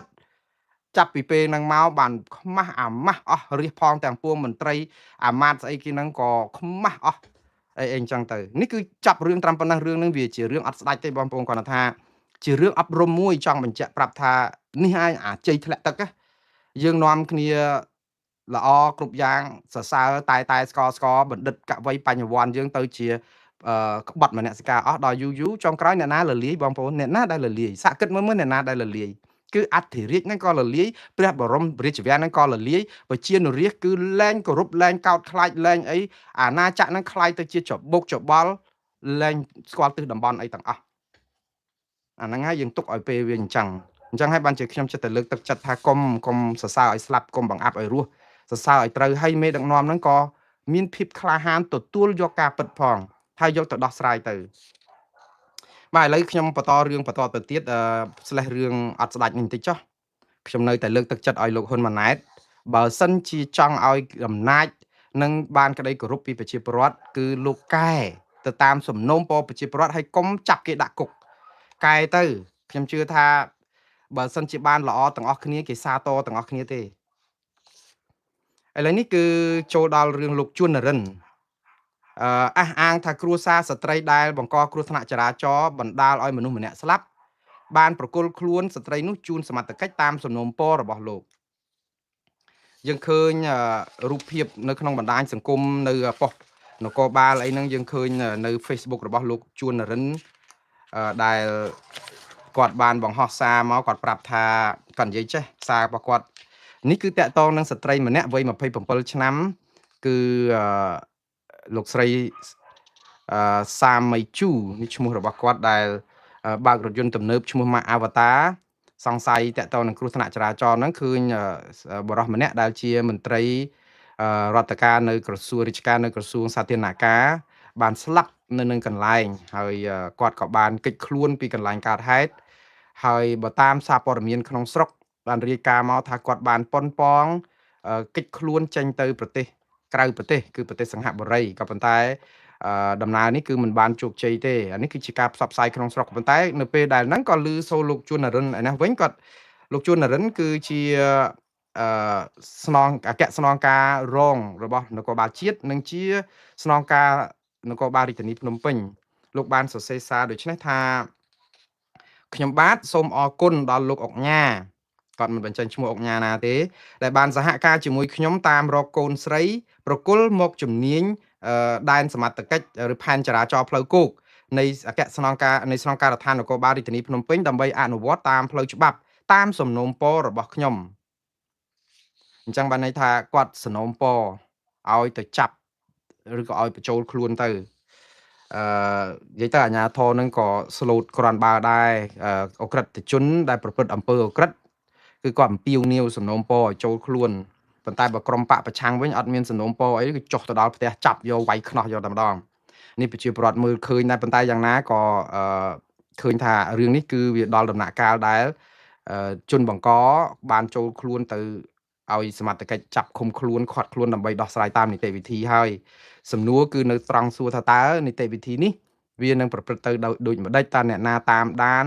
ហើយហេតុអីបានជាប្រជាពលរដ្ឋយកចិត្តទុកដាក់រឿងនេះម៉េះគ្រោះថ្នាក់ចរាចរណ៍មិនមែនស្លាប់តែរឿងលោកដែលជាមន្ត្រីក្រសួងសាធារណការម្នាក់ទេណាគ្រោះថ្នាក់ចរាចរណ៍ស្លាប់នៅលើដងផ្លូវរាល់ថ្ងៃអំពើអយុត្តិធម៌កើតឡើងរាល់ថ្ងៃចាហេតុអីបានជាយើងចាប់អារម្មណ៍នឹងរឿងអុកញ៉ាឬក៏រឿងលោកស្រីសាមមីជូនេះម្ល៉េះនេះគឺជាសំណួររបស់អុកញ៉ាម្នាក់ដែលសរសេរនៅលើបណ្ដាញសង្គមដែលគាត់ហាក់បីដូចជាឆ្ងល់ដែរហេតុអីបានជាប្រជាពលរដ្ឋខ្មែរយើងយកចិត្តទុកដាក់ខ្លាំងទៅលើរឿងអុកញ៉ាដែលឬក៏អ្នកមានទ្រព្យសុខស្ដំដែលប៉ះពាល់រឿងគ្រោះថ្នាក់ចរាចរណ៍ព្រោះគ្រោះថ្នាក់ចរាចរណ៍កើតរឿងរាល់ថ្ងៃគាត់ថាពេលដែលមានគ្រោះថ្នាក់ចរាចរណ៍រឿងជាមួយនឹងអ្នកមានអំណាចឬក៏អ្នកមានលុយអីហ្នឹងគឺផ្សាយស្រោះគ្នារាប់ថ្ងៃប៉ុន្តែបើអ្នកធម្មតារះអីធម្មតាជួនកាលអត់ទៅផ្សាយអីគេផងបាត់ឈឹងលោកនិយាយនេះមិនមែនបានន័យថាលោកចំណែននឹងការផ្សាយឲ្យអ្នកមានលុយច្រើនហើយនឹងអ្នកមានទ្រព្យតិចតួចអត់សូវគេផ្សាយទេលោកនិយាយហ្នឹងគឺលោកអង្ញាអឹងកឹមហុងលោកនិយាយថាបើអ្នកធម្មតាធ្វើខុសគេផ្សាយបន្តិចក៏ចប់តែបើអុកញ៉ាឬកូនអុកញ៉ាធ្វើខុសផ្សាយឯងដល់ឋានទាំង3រឿងនេះគឺគាត់មិនមែននិយាយដើម្បីនៅខាងអ្នកក្រដែលគេអត់ផ្សាយឲ្យបានច្រើនទេគាត់និយាយកាន់ជើងអ្នកមាននៅក្នុងន័យថាឲ្យតែមានអ្នកមានអំណាចចេះតែនាំគ្នាប្រឹងផ្សាយស្រោចអីអញ្ចឹងទៅគឺហាក់បីដូចជាចង់ទម្លាក់កំហុសទៅលើក្រុមអ្នកប្រព្រឹត្តខុសហ្នឹងដែលជាអ្នកមានទ្រព្យអីចឹងណារឿងនេះគឺអញ្ចេះទេបងប្អូនតាមពិតជា logic ជាសច្ចានុម័តប្រជាពលរដ្ឋភ័យហ៎ព្រោះអ្នកក្រគេមិនសូវផ្សាយគេផ្សាយឲ្យរកយុត្តិធម៌ឲ្យអ្នកក្រផ្សាយប៉ុន្តែយើងដឹងហើយអ្នកចាប់អារម្មណ៍រឿងអ្នកក្រអ្នកខ្វះខាតហ្នឹងគេវាមិនមានអ្នកណាគេចង់តាមមើលទេព្រោះអីព័ត៌មានហ្នឹងវាអត់មានតម្លៃនៅក្នុងការផ្សាយទេអ្នកផ្សាយ MMO ហ្នឹងក៏ដឹងខ្លួនទៀតថាទៅផ្សាយអ្នកក្រមានណាគេឈឺឆ្អាលអីបើផ្សាយអុកញ៉ាមហាមន្ត្រីបានគេមើលអញ្ចឹងតែតាមពិតរឿងសច្ចានុម័តមួយគឺការដែលគេភ័យរឿងអ្នកមានអំណាចបុកគេហើយគេត្រូវផ្សាយឲ្យញាប់ហ្នឹងគឺថាប្រជាពលរដ្ឋចង់រកយុត្តិធម៌ជូនជនរងគ្រោះព្រោះដឹងថាអ្នកមានលុយហ្នឹងរួចខ្លួនរហូតអត់ដែលបានទៅរកយុត្តិធម៌អីទេបុកហើយសោកលុយឬក៏កិច្ចខ្លួនឬក៏សុំកលុំដូរបាត់ចោតអង្គហេតុដូចស្ត្រីណាម្នាក់បុកគេហើយថាឈួតលីលាសរសៃប្រសាទអីចឹងទៅមិនអាចនឹងមកដោះស្រាយបញ្ហាបានទេមួយឆ្នាំ2ឆ្នាំក្រោយមកហ្នឹងក៏ជាទៅរៀបការប្តីស្អីអីធម្មតាអីចឹងទៅអ្នកស្លាប់បាត់ទៅក្រោយមកមានកូនលោកធំណាមកលឹមលំបាត់ស្ងាត់ឈឹងចឹងទៅរឿងវាច្រើនពេកអ្នកមានហ្នឹងដែលធ្វើឲ្យប្រជាពលរដ្ឋមន្ទិលរឿងទាំងអស់នេះណាអត់មានត្រូវជាចម្ងល់របស់អង្គញាអឹងគឹមហុងឬក៏ចម្ងល់ប្រជាពលរដ្ឋណាទេវាជារឿងតថភាពជាក់ស្ដែងនៅក្នុងសង្គមដែលមានបញ្ហាអយុត្តិធម៌វាច្រើនពេកនៅពេលដែលមានបញ្ហាអយុត្តិធម៌ច្រើនពេកមនុស្សចាប់ផ្ដើមផ្ដួចទៅមើលភ័យខ្លាចអត់មានយុត្តិធម៌ទៀតហើយព្រោះទៅជឿអីតឡាការទៅជឿអីប៉ូលីសទៅជឿអីសារក្រុមគ្នាគេភាសាខ្មែរយើងគិតអញ្ចឹងអូយអត់មានលុយសោកគេហើយយើងមើលឃើញរឿងខ្លោចផ្សារនឹងច្រើនជនរងគ្រោះបើជាប្រជាពលរដ្ឋក្រីក្រខ្វះខាតវិញគឺយុត្តិធម៌ជើងមេឃអ្នកខ្លះដោយកូនក្មេងស្រីម្នាក់ដែលគេបុកកាត់ជើងទាំងពីរ5 6ឆ្នាំមិនដឹងសំណងនៅណា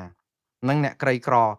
ទៅបានស្អីក្រុមមេធាវីលោកហ៊ុនសែននឹងមកជួយគាស់បន្តិចទៅបានកក្រៅកំ pl ែទៅស្ងាត់បាត់ទៀតអានឹងប្រជាពលរដ្ឋដែលគ្មានខ្សែគ្មានខ្នងសូម្បីតែអ្នកមានខ្សែមានខ្នងដូចជាតារាសម្ដែងអីមួយតាម MMO នៅខេត្តកពតដែលរឿងគ្រោះថ្នាក់ចរាចរណ៍មួយដែលត្រូវតែដេប៉ូលក់ខ្សាច់ណាមួយដោះស្រាយលក់អស់គេអាកហើយជាមនុស្សដែលស្និទ្ធស្នាលនឹងគណៈបកកណ្ដាលអំណាចគ្រប់គ្រងគណៈបកកណ្ដាលអំណាចអត់ហ៊ានទេមេធាវីណាដែលគ្រប់គ្រងឬក៏ចង់ជួយដែលមិនមែនជាក្រុមរបស់លោកហ៊ុនសែនហ្នឹងក៏មិនអោយគេជួយផងទៅរកលោកគីតិចទៅរកអីហ្នឹងដើម្បីឲ្យមកជួយនៅតែរកយុត្តិធម៌អត់បានផងហ្នឹងមនុស្សគ្នាឯងផងវាអំពើអយុត្តិធម៌ហ្នឹងវាច្រើនពេកដែលធ្វើឲ្យប្រជាពលរដ្ឋភ័យអត់ទុកចិត្តប្រព័ន្ធដឹកនាំរដ្ឋអស់លោកអត់ដឹងទេអញ្ចឹងអស់លោកអត់ដឹងទេហើយតាមពិតមែនតើលោកគឹមហុងគាត់និយាយហ្នឹងខ្ញុំក៏យល់ស្របថាពេលខ្លះអយុត្តិធម៌សម្រាប់សង្គមមួយនេះដែរគឺគេរករឿងតែក្រុមអ្នកមានអំណាចហ្នឹងមែនខ្ញុំនិយាយខ្ញុំគ្រប់គ្រងសាររបស់លោកគឹមហុងដែលថាឲ្យតែមានអង្គញាមហាមន្ត្រីអ្នកមានអំណាចសាក់នេះផ្កាយនេះគ្រោះថ្នាក់ចរាចរណ៍គេផ្សាយឡើងផ្អើលភូមិតាមពិតអយុត្តិធម៌មែនតើបងប្អូនពេលដែលមានគ្រោះថ្នាក់ចរាចរណ៍យើងមិនអាចទៅផ្សាយព្រមព្រៀងអំពីផ្ទះគេលំនៅឋានគេលេខអត្តសញ្ញាណប័ណ្ណគេយើងដឹងហើយថាដើម្បីតាមកុំឲ្យសមត្ថកិច្ចហ្នឹងមើលរំលងខ្លាចលោករត់កិច្ចអីល្អហើយយើងព្រួយអញ្ចឹងត្រូវហើយប៉ុន្តែជាសសិលធម៌ជាសុជីវធម៌គឺខ្ញុំអត់និយាយតែករណីរឿង កូនស្រីរបស់លោកអង្គញាដែលបុកមនុស្សស្លាប់នេះខ្ញុំនិយាយជាសិលធម៌ទូទៅគេអត់ដែលផ្សាយអំពីអត្តសញ្ញាណអាស័យដ្ឋានរបស់អ្នកណាពាក់ព័ន្ធទេព្រោះតាក់ទងនឹងសុវត្ថិភាពយើងដឹងហើយចោះតាក់ទងសុវត្ថិភាពអីបើគាត់បុកគេស្លាប់គាត់កិច្ចគាត់គ្មានសិលធម៌គាត់គ្មានសុជីវធម៌អីផងយើងដាក់ឲ្យអាសមត្ថកិច្ចហ្នឹងគឺរកឲ្យឃើញទៅលេខផ្ទះលេខអត្តសញ្ញាណប័ណ្ណលេខបងប្អូនគេមិនដែលធ្វើអញ្ចឹងទេយើងមិនអាចយកថ្មិញសងថ្មិញទេបើយើងអាចមនុស្សស្លាប់យើងទៅសម្លាប់មនុស្សដើម្បីសងសឹកអញ្ចឹងចាំបាច់មានច្បាប់មានទម្លាប់មានសិលធម៌មានគុណធម៌មានប្រព័ន្ធតុលាការមានប៉ូលីសមានស្អីធ្វើអីអញ្ចឹងយើងទាំងអស់គ្នាក៏ត្រូវតែផ្ចង់ស្មារតីទាំងអស់គ្នាការពិតត្រូវហើយអ្នកដែលប្រព្រឹត្តខុសត្រូវទទួលទោសក៏ប៉ុន្តែកុំឲ្យរំលោភហួសពីសិលធម៌គុណធម៌យើងដឹងហើយថាគាត់អត់មានសិលធម៌អត់មានគុណធម៌មិននៅចាំជួយសង្គ្រោះជីវិតមនុស្សសុកចិត្តចុចទូរស័ព្ទឲ្យដើរទៅឡើងកង់3អីគាត់មានសិលធម៌គុណធម៌មកពីណាយើងនឹងមានរឿងអីត្រូវគោរពឲ្យតម្លៃគាត់ម្លេះមិនមែនអញ្ចឹងទេខ្ញុំនិយាយអំពីគុណធម៌តម្លៃសច្ចធម៌យុត្តិធម៌សង្គមទូទៅយើងមិនអាចផ្ដេសផ្ដាស់អីស្រេចតែចិត្តអញ្ចឹងទេគឺអូសទូកុំឲ្យល្អានចាប់ត្រីបានកុំឲ្យល្អទឹកអាញាធម៌មានស្រាកលេខឡានគាត់អីតាស្រាកលេខឡានហ្នឹងគឺបញ្ជាក់អំពីអត្តសញ្ញាណរបស់គាត់ចុះបញ្ជីនៅខាងនាយកដ្ឋានដឹកជញ្ជូនអីអញ្ចឹងទៅគេចាត់ការគេអីចឹងប៉ុន្តែប្រជាពលរដ្ឋពេលខ្លះក៏អត់ទុកចិត្តអាញាធរសោះនេះគឺជាបញ្ហាសង្គមមួយដែលជាជំងឺរ៉ាំរ៉ៃបងប្អូនខ្ញុំអាសូរមែនតើហើយខ្ញុំយល់លោកកឹមហុងគាត់និយាយហ្នឹងគឺថាឲ្យតែអ្នកមានគឺសម្រុកដូចថាចិញ្ចឹមចឹងហ្មងគឺអត់តែបើសិនជាអត់សម្រុកអត់ចិញ្ចឹមណាស្ងាត់ឈឹងបាត់ឈឹងតែម្ដងចិញ្ចឹមប៉ុណ្ណឹងមិននៅតែពិបាកចុះហ្មងអត់ចិញ្ចឹមទៀតមិនដឹងជាយ៉ាងម៉េចអានេះដោយសារអីជាបរាជ័យនៃប្រព័ន្ធដឹកនាំរដ្ឋប្រព័ន្ធយុតិធធម៌ប្រព័ន្ធតុលាការប្រព័ន្ធប៉ូលីសដែលធ្វើឲ្យប្រជាពលរដ្ឋចង់ដោះស្រាយរឿងខ្លួនឯងអារឿងវាយមនុស្សស្លាប់តាមផ្លូវដោយសារតែចង់កាត់ទោសគេហ្នឹងគឺទៅស្បើយបន្តិចកាលមុនគ្រាន់ស្រែកតែចោលវាយងាប់ហ្មងហើយយើងអាចទៅធ្វើចឹងបានទេបងប្អូនយើងងាប់ហើយបើតើសម្រាប់គេបានស្រែកចិត្តចឹងងាប់ហើយចាំបាច់មានតឡាការចឹងបានគេឲ្យតឡាការនឹងខ្លួនឯងប៉ូលីសខ្លួនឯងនឹងពង្រឹងឲ្យប្រជាពលរដ្ឋទុកចិត្តថាទៅដល់ដៃសមត្ថកិច្ចគឺគាត់ធូរទ្រូងណាឥឡូវទៅដល់សមត្ថកិច្ចអង្គុយភ័យទៀតអូមិនស្រួលចូលផ្លូវមុខចេញផ្លូវក្រោយមិនស្រួលគេដូរបាត់ចោលមិនស្រួលគាត់ខ្លាយទៅជាបាត់ល្មើសអីផ្សេងមិនស្រួលគេឲ្យលុយនេះគេសោកនេះមិនស្រួលស្ងាត់ឈឹងបាត់ឈឹងអត់មានសារព័ត៌មានណាផ្សាយមិនដឹងមិនគឺភ័យចឹងរហូតបើយើងជាជនរងគ្រោះបានយើងដឹងថាភ័យប៉ុណ្ណាមានខ្សែមានខ្នងអីហ្នឹងមិនមែនប្រកាសទៅដោះស្រាយបញ្ហាបានទៀតព្រោះអាចខ្សែខ្នងហ្នឹងគេក៏ខ្សែដែរហើយសិតតែប៉ះចុះប៉ះឡើងយូរត្រូវទទួលយកសំណងទាំងអយុត្តិធម៌កើតជំងឺបាក់ទឹកចិត្តមួយជីវិតក៏មានដែរគ្រោះថ្នាក់ចរាចរណ៍ហ្នឹងមានច្រើនករណីណាស់ជួនកាលជនរងគ្រោះស្លាប់ឲ្យត្រូវគេបង្ខំឲ្យទៅយកលុយសំណង$3-4,000អីហ្នឹងយកមកទៅបើមិនយកក៏អត់សោះចង់ឲ្យគេមិនបើយើងដឹងប្រព័ន្ធសុកហ្នឹងមិនអាចទៅស្រែករកយុត្តិធម៌អីបានអញ្ចឹងខ្លោចផ្សារណាបងប្អូនបាទឥឡូវខ្ញុំស្លេះរឿងគ្រោះថ្នាក់ចរាចរណ៍ហ្នឹងប៉ុណ្ណឹងខ្ញុំចូលដល់រឿងមួយទៀតគឺតកតងនឹងមន្ត្រីគណៈបកចំនួនថ្មីគឺបកចំនួនថ្មីដាក់បណ្ដឹងផ្លូវការប្តឹងមេឃុំ8មុំលោកខៀវជ្រិនករណីចាក់សោបង្ខាំងមន្ត្រីជាន់ខ្ពស់គណៈបកនេះនឹងគម្រាមវាយខ្នោះដូចខ្ញុំនិយាយពីម្សិលមិញអញ្ចឹងថាយកម្សិលអញ្ចឹងថាជួនកាលមេឃុំណាគាត់ស្មានថាគាត់ជាមេសហគមន៍ខ្មែរក្រហមណាព្រោះដោយសារតែគាត់អាងអំណាចមួយគឺគាត់ជាមេឃុំរបស់គណៈបកកណ្ដាលអំណាចហើយតែមេឃុំរបស់គណៈបកកណ្ដាលអំណាចគឺគាត់បានដាវអាញាសឹកពីមេបករបស់គាត់ងើបមួយវាយមួយដូច្នេះអំណាចផ្ដាច់ការគាត់ចង់ថាអីក៏បានដែរឲ្យតែការពារប្រយោជន៍បកនេះកុំឲ្យដួលរលំគឺអ្នកឯងរួចខ្លួនហើយអញ្ចឹងធ្វើអីធ្វើទៅចាត់ការធ្វើបាបធ្វើទុកបុកម្នេញគេមកអាយុហើយគាត់អត់មានខ្វល់រឿងច្បាប់រឿងទម្លាប់អីគឺខ្វល់ធ្វើមិនដើម្បីបង្ក្រាបអ្នកឯងកុំឲ្យឈ្នះគណៈបកប្រជាជនកម្ពុជាមេឃុំហ្នឹងគាត់កាងការពារគណៈបកប្រជាជនកម្ពុជាដោយសារគាត់ជាកូតារបស់គណៈបកប្រជាជនកម្ពុជាគឺលោកខៀវជ្រិនហ្នឹងនៅឯត្រាំងខេត្តតាកែវហ្នឹងរឿងនេះមិនមែនតែមេឃុំមួយទេមានរឿងច្រើនណាស់ប៉ុន្តែមានមេឃុំគេបានកែបានអីខ្លះតែមេឃុំដែលនៅមានឈាមជ័រជាខ្មែរក្រហមហ្នឹងនៅច្រើនដោយសារអីថ្នាក់ដឹកនាំយើងក៏នៅតែឈាមជ័រជាខ្មែរក្រហមហ្នឹងអត់តន់ទាំងណាដែរហើយដល់ពេលដែលលោកមីសវណ្ណរាដាក់ពាក្យប្តឹងហ្នឹងគឺគាត់ប្រាប់ថាឥឡូវគាត់ដាក់ពាក្យប្តឹងទៅតុលាការខេត្តតាកែវមួយគាត់យកអាបណ្ដឹងគាត់ហ្នឹងយកទៅប្តឹងកោជបទៀតហើយគាត់យកបណ្ដឹងហ្នឹងទៅប្តឹងដាក់មិនមែនប្តឹងទេទៅតាមពិតគាត់យកទៅប្តឹងទៅក្រសួងមហាផ្ទៃបើតាមលោកមីសវណ្ណរាដែលមេបកចំនួនថ្មីនេះគាត់ប្រាប់តាមបណ្ដាញសង្គមហ្នឹងគាត់ថាដាក់ទៅក្រសួងមហាផ្ទៃទៅទៀតប៉ុន្តែក្រសួងមហាផ្ទៃតាមពិតតុលាការទទួលកោជបទទួលឲ្យបណ្ដឹងគាត់នេះប៉ុន្តែពេលដែលគាត់យកបណ្ដឹងទៅដាក់នៅក្រសួងមហាផ្ទៃគេអត់ទទួលទេដោយសារតែគេគិតថាឲ្យទៅតាមផ្លូវតុលាការគេចាត់ការយ៉ាងម៉េចបើអត់ចាត់ការបានយកដំណឹងហ្នឹងជូនទៅក្រសួងមហាផ្ទៃចាត់ការតាមពិតសមហេតុសមផលដែរតែគណៈបក ចំនួនថ្មីនេះគាត់ចង់ជូនដំណឹងទៅក្រសួងមហាផ្ទៃឲ្យដឹងអំពីក្រមសមត្ថកិច្ចក្រសួងមហាផ្ទៃព្រោះអីអាជ្ញាធរគុំសង្កាត់ហ្នឹងក្រោមការគ្រប់គ្រងរបស់ក្រសួងមហាផ្ទៃអីចឹងទៅហើយចឹងគាត់ក៏យកលិខិតហ្នឹងការបណ្ដឹងគាត់ហ្នឹងយកទៅ copy ចម្លងទៅជូនទៅអភិបាលខេត្តតាកែវហ្នឹងទៀតគឺលោកវៃសំណាងដែលដើម្បីឲ្យជ្រាបជាព័ត៌មានដោះស្រាយឲ្យដឹងថាមូលដ្ឋានរបស់លោកហ្នឹងគឺយ៉ាងម៉េចបាទអញ្ចឹងទៅហើយខ្ញុំជឿថានេះគឺជាចំណាត់ការមួយដ៏ត្រឹមត្រូវរបស់គណៈបកចំនួនថ្មីព្រោះការរំលោភបំពានសិទ្ធិសេរីភាពនយោបាយគណៈបកនេះគឺជាការធ្វើទុកបុកម្នេញវាជារូបភាពមួយដែលឲ្យមេឃុំសោះយើងមើលបងប្អូនសាកគិតមើលត្រឹមកម្រិតមេឃុំមានអំណាចបង្ខាំងមនុស្សដោយខុសច្បាប់បានហើយគំរាមវាយខ្នោះអាមឹងដាច់សាច់អីហ្នឹងគឺថាវាខ្លាំងមែនតើត្រឹមកម្រិតមេឃុំ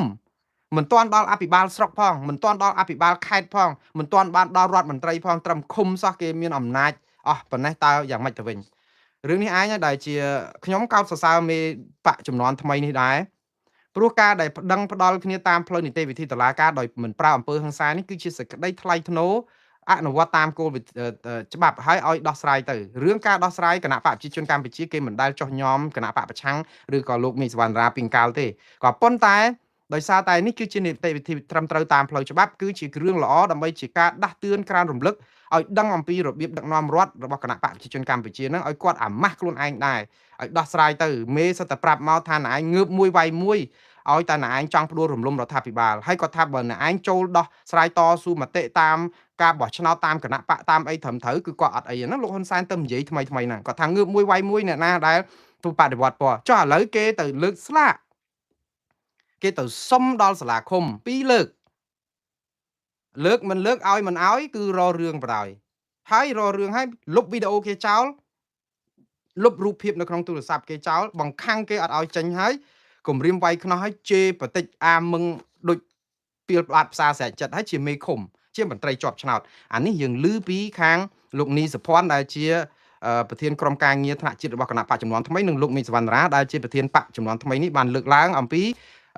អេរយាប័តរបស់មេឃុំខៀវជ្រិនដែលគាត់ធ្វើអ្វីតាមអំពើចិត្តបើតាមលោកមេឃសវណ្ណរាថាបណ្ដឹងនេះគឺគាត់អត់ចង់បានអីទេគឺគាត់ចង់ឲ្យលោកខៀវជ្រិននឹងទទួលខុសត្រូវចំពោះទង្វើផ្ដាច់ការទី1រំលោភដែនសមត្ថកិច្ចរបស់អាជ្ញាធរដែលជាមន្ត្រីរាជការសាធារណៈដែលបម្រើរាជហេតុអីបានជាជាប់ឆ្នោតឲ្យបម្រើប្រយោជន៍សាធារណៈបែរទៅជាយកទូនីតិនឹងផ្ដាច់ការឲ្យគំរាមកំហែងវាយខ្នោះប្រើភាសាអសរោះធ្វើប្រព្រឹត្តបទល្មើសព្រហ្មទណ្ឌគាត់ចង់ឲ្យកែដោះស្រាយបញ្ហាហ្នឹងដើម្បីកុំឲ្យរឿងនេះវាកើតឡើងដល់ការធ្វើទុកបុកម្នេញដល់ឃុំសង្កាត់អីផ្សេងទៀតសម្រាប់គណៈបកនយោបាយដែលគ្នាកំពុងតែតស៊ូមតិដោយសន្តិវិធីដោយអះអង្សាខ្ញុំជឿថារឿងនេះគឺជារឿងត្រឹមត្រូវហើយសង្ឃឹមថានឹងមានដំណោះស្រាយតែយ៉ាងណាយើងចាំមើលតើលោកខៀវជ្រិននឹងបកស្រាយយ៉ាងម៉េចសុំទោសយ៉ាងម៉េចឬក៏ចាត់ការយ៉ាងម៉េចតាមហ្នឹងទៅហើយរឿងនេះកើតឡើងនៅពេលដែលលោក Thomas Andrews កំពុងនៅប្រទេសកម្ពុជាហើយនៅពេលដែលលោកហ៊ុនម៉ាណែតខ្លួនលោកហ្នឹងអួតអំពីសិទ្ធិមនុស្សដែលកំពុងតែយកចិត្តទុកដាក់ខ្លាំងហើយមន្ត្រីរបស់គាត់ហ្នឹងគឺកំពុងតែប្រព្រឹត្តដូចនេះដែលជាកូតាគណៈបកប្រជាជនកម្ពុជាហ្នឹងបាទឥឡូវខ្ញុំស្លេះរឿងនេះខ្ញុំចូលដល់រឿងមួយទៀតតកតងនឹងលោកតាំងសារដារងការវាយប្រហារប្រមាថពីឃោសនិកគណៈបកកាន់អំណាចក្រោយគាត់ផ្សព្វផ្សាយរឿងអ្នកនៅពីក្រោយមជ្ឈមណ្ឌលឆបបោកអនឡាញនៅតាមបូរីជាច្រើននៅប្រទេសកម្ពុជាដែលកំពុងបើកយ៉ាងកក្រឹកកក្រែងរឿងនេះគឺមែនតើទៅខ្ញុំថាខ្ញុំឃើញឯកសារផ្សាយព័ត៌មានខ្ញុំអានសាវតារឿងនេះបន្តិចដើម្បីឲ្យបងប្អូនដឹងតើលោកសារដាគាត់ផ្សាយអីបានជាធ្វើឲ្យបុគ្គលពីលបាតផ្សារនេះគឺរហូតដល់ប្រមាថកាត់ទៀនដល់ក្រុមគ្រួសាររបស់គាត់ជាលើកទី2មិនមែនលើកទី1ទេលើកទី1ដំបូងនោះដោយសារបុគ្គលពីលបាតផ្សារនេះណាធ្វើឲ្យពិភពលោកស្គាល់កម្ពុជាច្បាស់ជាប្រទេសអាស្រូវព្រោះអីបុគ្គលនេះគម្រាមសម្លាប់លោកតាំងសារដាគាត់ដាក់ថាអញ្ចឹងកាលពីថ្ងៃទី28ខែកក្កដានៅលើ Facebook មួយឈ្មោះថាតាំងសារដាហ្នឹងគាត់សរសេរថាហើយមានរូបថត3សន្លឹកមានរូបថតលោកហ៊ុនតូលោកជួននរិនហើយនិងលោកផែងវណ្ណៈដែលនៅជុំគ្នាក្នុងពិធីអាចនឹងពិធីជប់លៀងឬអីអញ្ចឹងគាត់ដាក់ថាប្រភពពីមន្ត្រីសមត្ថកិច្ចថ្នាក់ក្រោមក្នុងខណ្ឌដង្កោព្រមទាំងពលរដ្ឋជាច្រើនបានសម្ដែងក្តីបារម្ភយ៉ាងខ្លាំងថាបុរីមួយចំនួនក្នុងខណ្ឌនេះបាទបុរីមួយចំនួនក្នុងខណ្ឌនេះកំពុងលាក់បាំងសកម្មភាពឆបោកអនឡាញដែលនាំឲ្យប្រជាពលរដ្ឋប្រកបរបរអាជីវកម្មលក់ដូរផ្សេងមានការព្រួយបារម្ភជាខ្លាំងពីសុវត្ថិភាពរបស់ពួកគាត់ ប្រភពដដែលឲ្យដឹងថាអធិការខណ្ឌឈ្មោះជីមសថាគឺជំរុញឲ្យសមត្ថកិច្ចក្រសួងមហាផ្ទៃសហការជាមួយសំទោសប្រភពដដែលឲ្យដឹងថាអធិការខណ្ឌឈ្មោះជីមសិថាហាក់មានការព្យាយាមលាក់បាំងលើបញ្ហានេះពលរដ្ឋខ្មែរក្នុងខណ្ឌនេះជំរុញឲ្យសមត្ថកិច្ចក្រសួងមហាផ្ទៃសហការជាមួយនឹងមន្ត្រីប៉ូលីសអាមេរិក FBI បើកការស៊ើបអង្កេតស៊ីជម្រៅដើម្បីនាំខ្លួនជនដែលដៃដល់ទាំងនោះមកផ្ដន្ទាទោសតាមផ្លូវច្បាប់បុរីដែលសង្ស័យថាមានជាប់ពាក់ព័ន្ធនឹងការលាក់បាំងអំពើអក្រិតកម្មឆបោកអនឡាញនៅក្នុងខណ្ឌដង្កោទាំងនោះរួមមានទី1បុរីច័ន្ទគិរីទី2បុរីពេងអ៊ឹមទី3គឺបុរីពិភពថ្មីគួរស្រូវ1គួរស្រូវ2និងគួរស្រូវ3និងទី4គឺបុរីជីបម៉ុង50ម៉ែត្រហើយគាត់ក៏បានបង្ហោះរូបភាពនឹងដាក់នៅពីក្រោយកាងអីអញ្ចឹងអាចនៅក្នុងន័យហ្នឹងមានលោកផៃវណ្ណៈស្រាប់តែបានប្រហែលជាមួយថ្ងៃអឺនេះគឺជាសារដែលលោកផៃវណ្ណៈផ្ញើសំទោសឲ្យបងប្អូនតាមពិតខ្ញុំអត់មានគណនីបុគ្គលបាតផ្សារនេះទៀតទេព្រោះអីខ្ញុំប្លុកគាត់ចោលអស់ហើយខ្ញុំអត់អាចមើលបានទេខ្ញុំប្លុកគេចោលខ្ញុំក៏មើលគេមិនបានគេក៏មើលខ្ញុំមិនបានដែរប៉ុន្តែលោកសារដាគាត់បាន share ព័ត៌មាននេះមកឲ្យខ្ញុំតាមរយៈ Facebook របស់ខ្ញុំហ្នឹងក៏ដាក់រូបមានផៃវណ្ណៈហ្នឹងលោកផៃវណ្ណៈហ្នឹងគឺសរសេរសារបែបនេះនៅលើ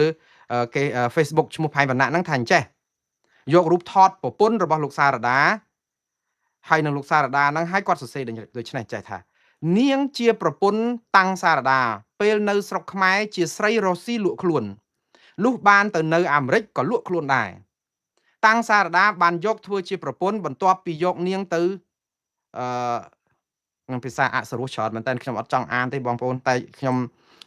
អាភាសាអសរោះហ្នឹងគឺវាពិបាកបច្ចុប្បន្នទោះបីជានាងខ្លាយជាប្រពន្ធតាំងសារដាហើយក៏ដោយក៏នាងនៅតែលួចមកដេកជាមួយនឹងប្រុសអាគាំងដើម្បីរកលុយដែរ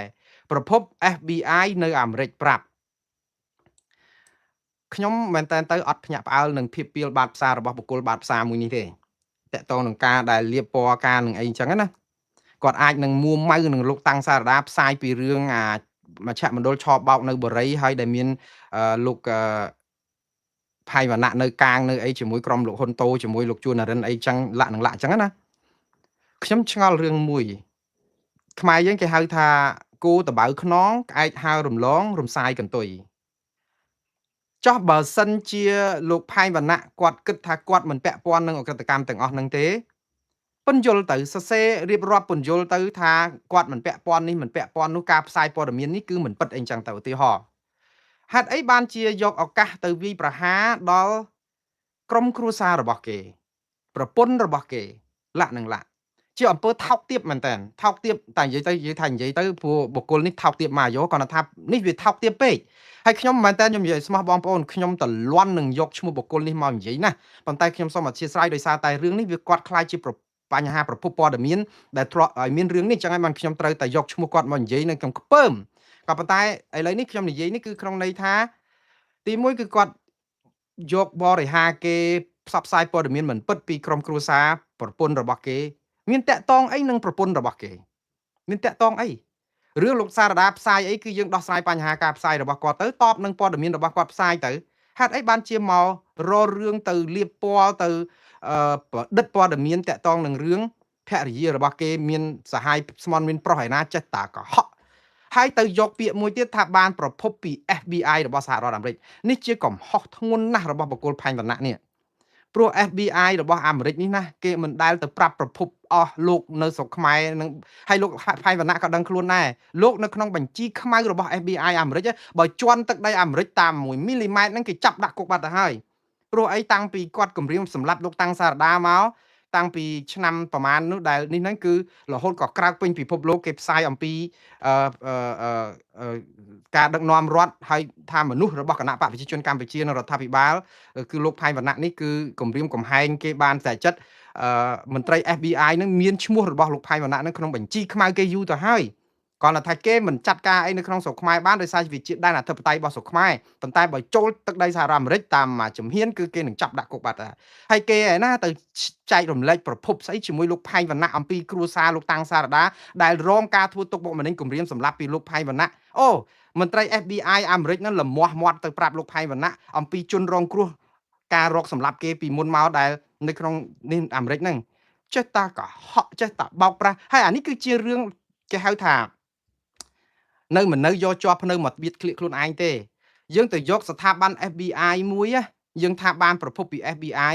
រួចទៅយើងទៅប្រាប់ថា FBI គេ HO ជែកចូលអីទៅប្រាប់យើងគឺយើងបំផ្លាញស្ថាប័នគេមួយថាស្ថាប័នគេហ្នឹងគឺទៅស្ដាប់មន្ត្រីគណៈបកប្រជាជនកម្ពុជានេះគឺយើងកំពុងតែបរិហាគេស្ថាប័ន FBI ទៅទៀតហើយជាទោសកំហុសធ្ងន់មួយទៀតដែលមិនអាចនឹងអត់ឱនបានទេបើ FBI គេរកឃើញថាយើងទៅយកស្ថាប័នគេទៅលាបពណ៌គឺយើងនឹងដឹងថាអត់រួចខ្លួនទេព្រោះយើងឥឡូវហ្នឹងទៅអាកាលលើកមុនយើងគម្រាមសម្រាប់លោកតាំងសាដានៅខ្មែរគេមិនធ្វើអីគាត់បានទេតែមកអាមេរិកគេក្បួចប៉ុន្តែឥឡូវទៅយកអាស្ថាប័ន FBI ដែលជាស្ថាប័នកម្ពុជាជាតិរបស់អាមេរិកទៅលាបពណ៌ខែថាផ្ដាល់ព័ត៌មានឲ្យគាត់ពីរឿងប្រពន្ធលោកតាំងសារដាមានសហាយស្មន់នៅឯណា FBI គេធ្វើការងាររាក់កំផែលដោយការគិតរបស់លោកមែនយើងទៅប្រមាថស្ថាប័ន FBI តែខ្ញុំថាវាថាដូចថាខ្ញុំអត់ចង់និយាយទេវារាក់កំផែលពេកក៏ប៉ុន្តែរឿងនេះគឺបុគ្គលនេះកំពុងតែប្រព្រឹត្តកំហុសម្ដងហើយម្ដងទៀតម្ដងហើយម្ដងទៀតអត់រៀងចាលយើងអាចនៅបាននៅស្រុកខ្មែរដោយសារតែមានការកាងមានការការពារពីមន្ត្រីគណៈបកប្រជាជនកម្ពុជាអីទេបើសិនជានៅស្រុកគេនេះងាប់ហើយនឹងជាប់គុកនឹងប្រមាណតបាត់ហើយក៏ប៉ុន្តែរឿងនេះគឺអញ្ចេះខ្ញុំចាប់ផ្ដើមពេលដែលបុគ្គលពីលបាត់ផ្សារនេះចាប់ផ្ដើមវាយប្រហារលោកតាំងសារដាហើយរករឿងនៅពេលដែលលោកតាំងសារដានិយាយអំពីការឆោបបោកនៅស្រុកខ្មែររឿងមួយគឺអាចត្រូវនឹងចំណុចរសើបមនុស្សនៅស្រុកខ្មែរនេះតែប៉ះចំណុចរសើបរបស់ខ្លួនគឺលូតជើង3ជើង4ហ្នឹងអញ្ចឹងបានន័យថាគេហៅថាគោតបៅខ្នងក្អែកហៅរំលងរំសាយកតុយបានន័យថាមានខ្លួននឹងខ្ញុំនិយាយបើគាត់អត់ប្រតិកម្មបែបហ្នឹងគាត់អត់មានខ្លួនអញ្ចឹងគាត់បកស្រាយទៅមានអីគាត់មកជេរគាត់ទៅយករឿងប្រពន្ធគេយកមករករឿងអីអញ្ចឹងអានេះរឿងទី1រឿងទី2ខ្ញុំឆ្ងល់អញ្ចេះលោកផៃវណ្ណៈហ្នឹងគឺជាឃោសនិកផ្កាប់មុខរបស់គណៈបកប្រជាជនកម្ពុជានិងរដ្ឋាភិបាលកម្ពុជាហើយប្រមាណ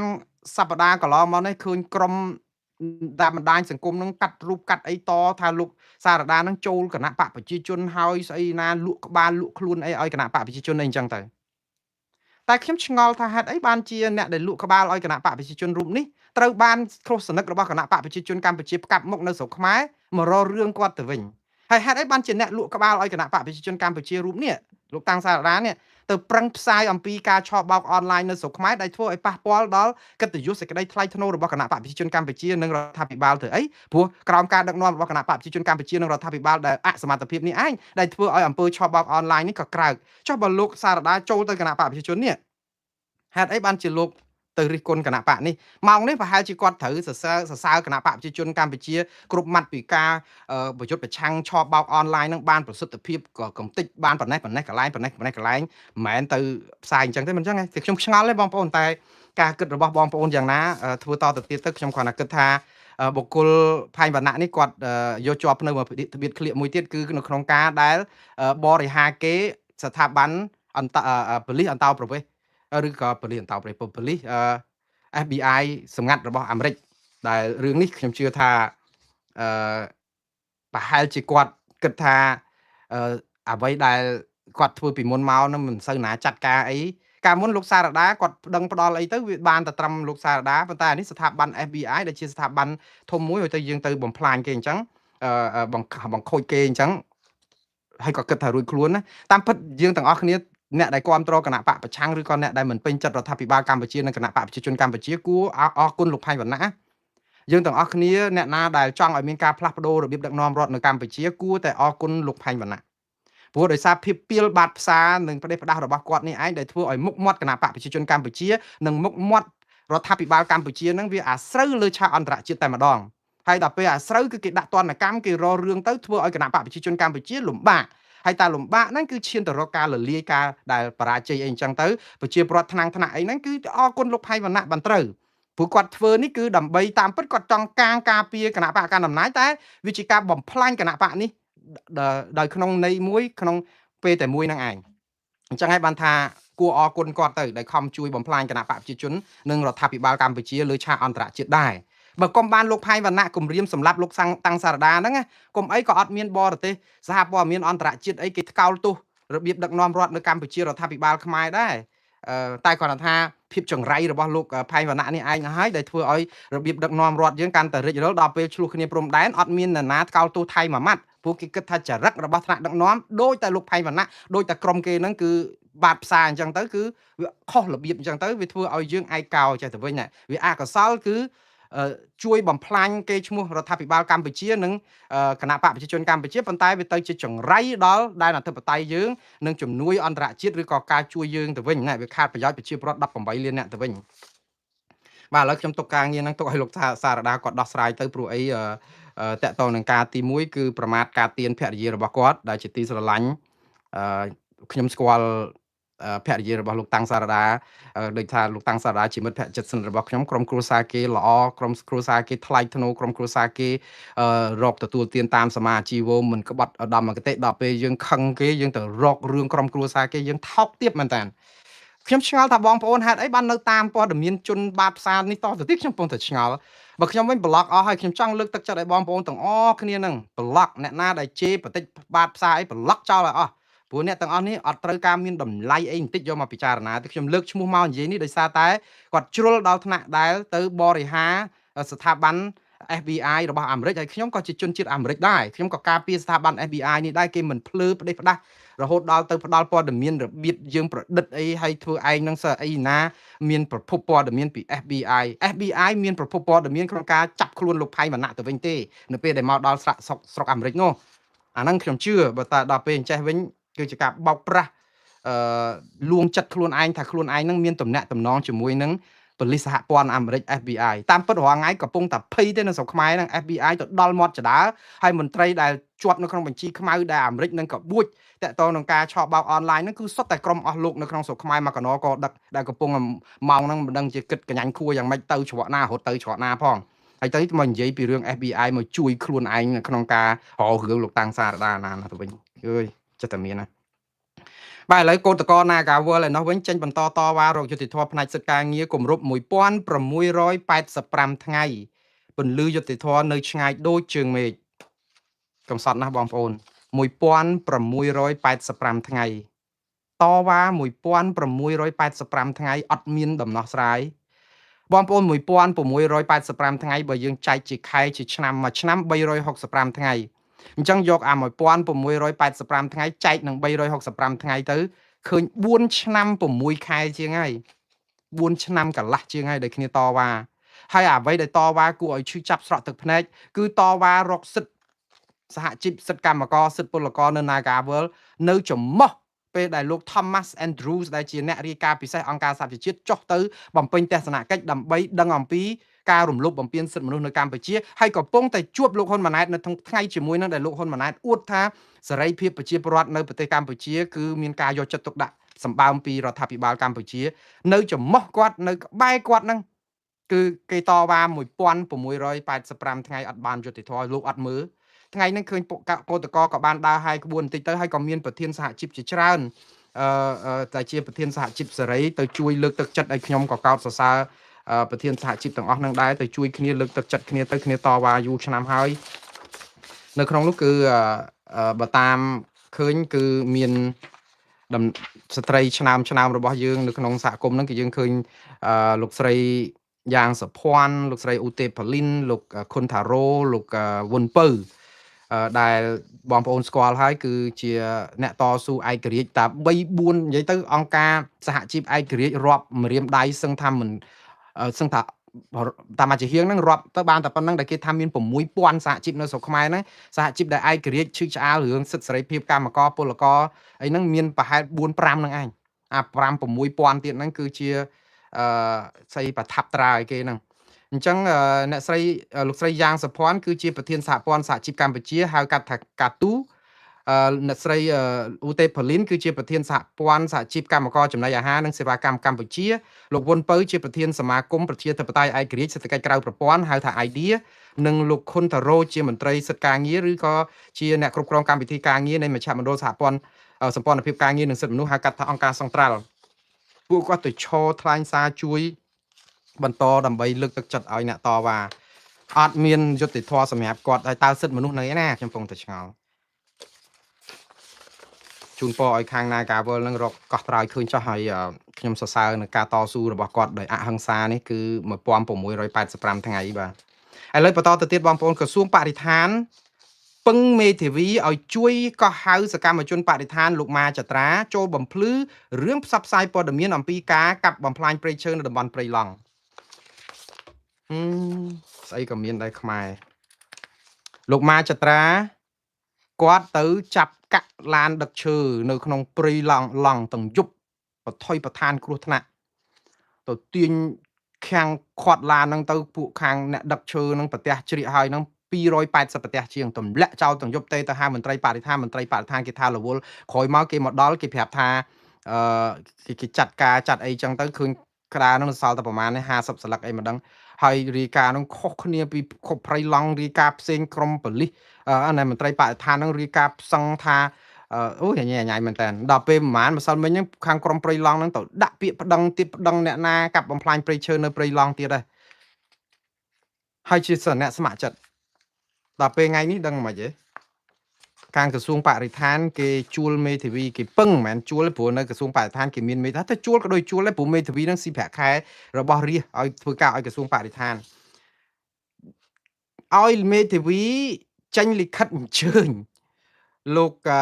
ម៉ាចត្រាឲ្យទៅចូលបំភ្លឺតាក់ទងនឹងផ្សាយព័ត៌មានអំពីការកាប់បំផ្លាញព្រៃឈើនៅព្រៃឡង់ខ្ញុំតាមពិតវាហួសចិត្តរឿងថាប្រជាប្រដ្ឋសហគមន៍ដាក់ពាក្យប្តឹងទៅអាជ្ញាធរទៅក្រសួងបរិស្ថានអំពីការកាប់បំផ្លាញព្រៃឈើនៅដែនជម្រកសត្វព្រៃឡង់តែព្រៃឡង់ព្រៃឈើព្រៃឡង់ជាងការរកដំណោះស្រាយរឿងកាត់បំផ្លាញព្រៃឈើទៅយកមេធាវីមកគម្រាមកំហែងគ្នាទៀតហេតុអីបានជាយើងចាំបាច់ទៅហៅមេធាវីឲ្យចេញលិខិតទៅហៅគេមកបំភ្លឺគេចង់ប្រាប់ថាម៉េចក្រសួងបរិស្ថានគេចាត់ការអីគេធ្វើតាមច្បាប់តាមទម្លាប់វាឆ្កងពេកពួកអីគាត់ថាហៅលោកម៉ាចត្រានៅស្រុកខ្មែរទៅដើរទៅដល់ផ្ទះគាត់ក៏បានដែរទៅហៅមន្ត្រីសមត្ថកិច្ចចុះទៅជួបក៏បានដែរខាងបរិស្ថានហ្នឹងនេះគឺក៏ហៅតាមលិខិតអញ្ជើញរបស់មេធាវីទៀតមើលទៅដូចថាអស្ចារ្យមែនតើគឺគេអញ្ជើញយើងណាគេគោរពយើងខ្លាំងណាគេមានច្បាប់គេមានស្អីទម្លាប់គេមានមេធាវីមានអីកុំឲ្យតែចេះតែថាប៉ុន្តែរឿងនេះរូបភាពនេះវាអាក្រក់មែនតើហេតុអីបានចាំបាច់ទៅពឹងមេធាវីស្អីក្រសួងបរិស្ថានមន្ត្រីហ្នឹងអត់មានសិទ្ធិសម្រាប់ចុះទៅហៅអ្នកណាមកបានទេអញ្ចឹងអាជ្ញាធរគ្រាន់តែទៅចុះបង្ក្រាបគេនោះគឺយើងចាំបាច់ហៅមេធាវីទៅអីគឺថាអូយធ្វើអីឲ្យតែអាក្រក់មើលហ្នឹងតែណាហើយធ្វើទៅឥឡូវលោកម៉ាចត្រាហ្នឹងបើបានគេក៏ហៅហ្នឹងក៏ពួកគាត់សិតតែអ្នកដែលស្មោះត្រង់នឹងជាតិទៅគ្មានស្អីខ្លាចទេគ្រាន់តែថារឿងនេះវាមើលទៅដូចជាសគាតិចបន្តិចមានមេធាវីមានអីចាត់ចែងអីដូចជាសម្បើមដូចថាមើលទៅគឺធ្វើឲ្យវារៀងកក្រឹកក្រែងផ្លូវច្បាប់ហ្នឹងហើយតែតិចទៀតទៅឡាយតែដោះស្រាយបញ្ហានីតិវិធីផ្លូវច្បាប់ហ្នឹងព្រៃឈើគេកាប់អស់ទៀតនៅវល់នឹងរឿងហ្នឹងទៅជជែកទៅកិច្ចរហូតហើយស្អីទេតែនិយាយទៅគេថាយើងនឹងរិះតគុណគេតែរឿងយើងហ្នឹងអូនិយាយពីធ្វើដដែលហ្នឹងអត់ទៅឆ្ងាយទេឥឡូវចុងក្រោយបងប្អូនធនាគារនៅកម្ពុជាមួយកំណត់ឲ្យអតិថិជនដកប្រាក់មិនឲ្យលើស$20000និងដកបានទាល់តែចាំធនាគារហៅចំឈ្មោះនេះគឺជាសញ្ញាណមួយនៃបញ្ហានៅធនាគារដែរព្រោះអីយើងមើលទៅគឺមុននេះធនាគារ2ហើយដែលបិទមានធនាគារ Hoi One Pay នឹងមួយធនាគារ Hoi One របស់លោក Gen Z ហើយក្រុមហ៊ុន Hoi One Pay អីហ្នឹងក្រោយមកក៏មាន Panda ធនាគារ Panda ធនាគារពាណិជ្ជហ្នឹងក៏បិទខ្សែធនអីទៅដែរឥឡូវចូលដល់ធនាគារទី3នេះមិនមែនជារឿងខ្សែធនទេប៉ុន្តែសេចក្តីជូនដំណឹងបែបនេះធ្វើឲ្យគេសង្ស័យថាធនាគារនេះអាចមានបញ្ហារឿងធនហើយព្រោះអីធនាគារនេះឈ្មោះថាធនាគារ APD Asia Pacific Development ឬសូថាជាប់មានសាច់សាររហិតលោកមិនខិនណានោះទៀតតែខ្ញុំមិនខ្វល់នឹងជាប់សាច់ណាទេសំខាន់គឺធនាគារអាចមានបញ្ហាសាច់ប្រាក់ដឹងនៅពេលដែលប្រាប់ថាគាត់ជូនដំណឹងចេះថាអតិថិជនជាទីគោរពធនាគារ APD សូមជម្រាបថាចាប់ពីថ្ងៃ29កក្កដាវេលាម៉ោង11:59 នាទីយប់តទៅគោលការណ៍ផ្ទេរប្រាក់តាមបាគង KHQR ប្រចាំថ្ងៃចំនួន$500អាមេរិកនិងការដកប្រាក់ចំនួន$10000អាមេរិកសម្រាប់ប្រាក់បញ្ញើមានការកំណត់ដែលបានកំណត់នឹងត្រូវលុបចោលបាននេះលែងឲ្យដកឲ្យតាមអា500មួយថ្ងៃក៏លែងឲ្យដកអា10000ដែលធ្លាប់ដកបានពីមុនក៏ដកក៏ឈប់ដែរគេបិទអាហ្នឹងសិនក៏ប៉ុន្តែគាត់ថាបិទអាហ្នឹងគឺចាប់ពីដើមខែនេះទៅដើមខែចាប់ពីថ្ងៃទី31កក្កដានេះទៅអ្នកអតិថិជនអាចដកលុយតាមប្រព័ន្ធថ្មីវិញតែប្រព័ន្ធថ្មីហ្នឹងគឺត្រូវដកបានមិនឲ្យលើសពី$20000ទេបើចង់ដកហើយបើដកហ្នឹងគឺទាល់តែធនាគារហៅមកឲ្យដកមិនមែនចេះមកដកបានស្រេចចិត្តទៅទៀតហើយហៅហ្នឹងទៅហៅតាមអក្សរក្រមនៃឈ្មោះអតិថិជនតាម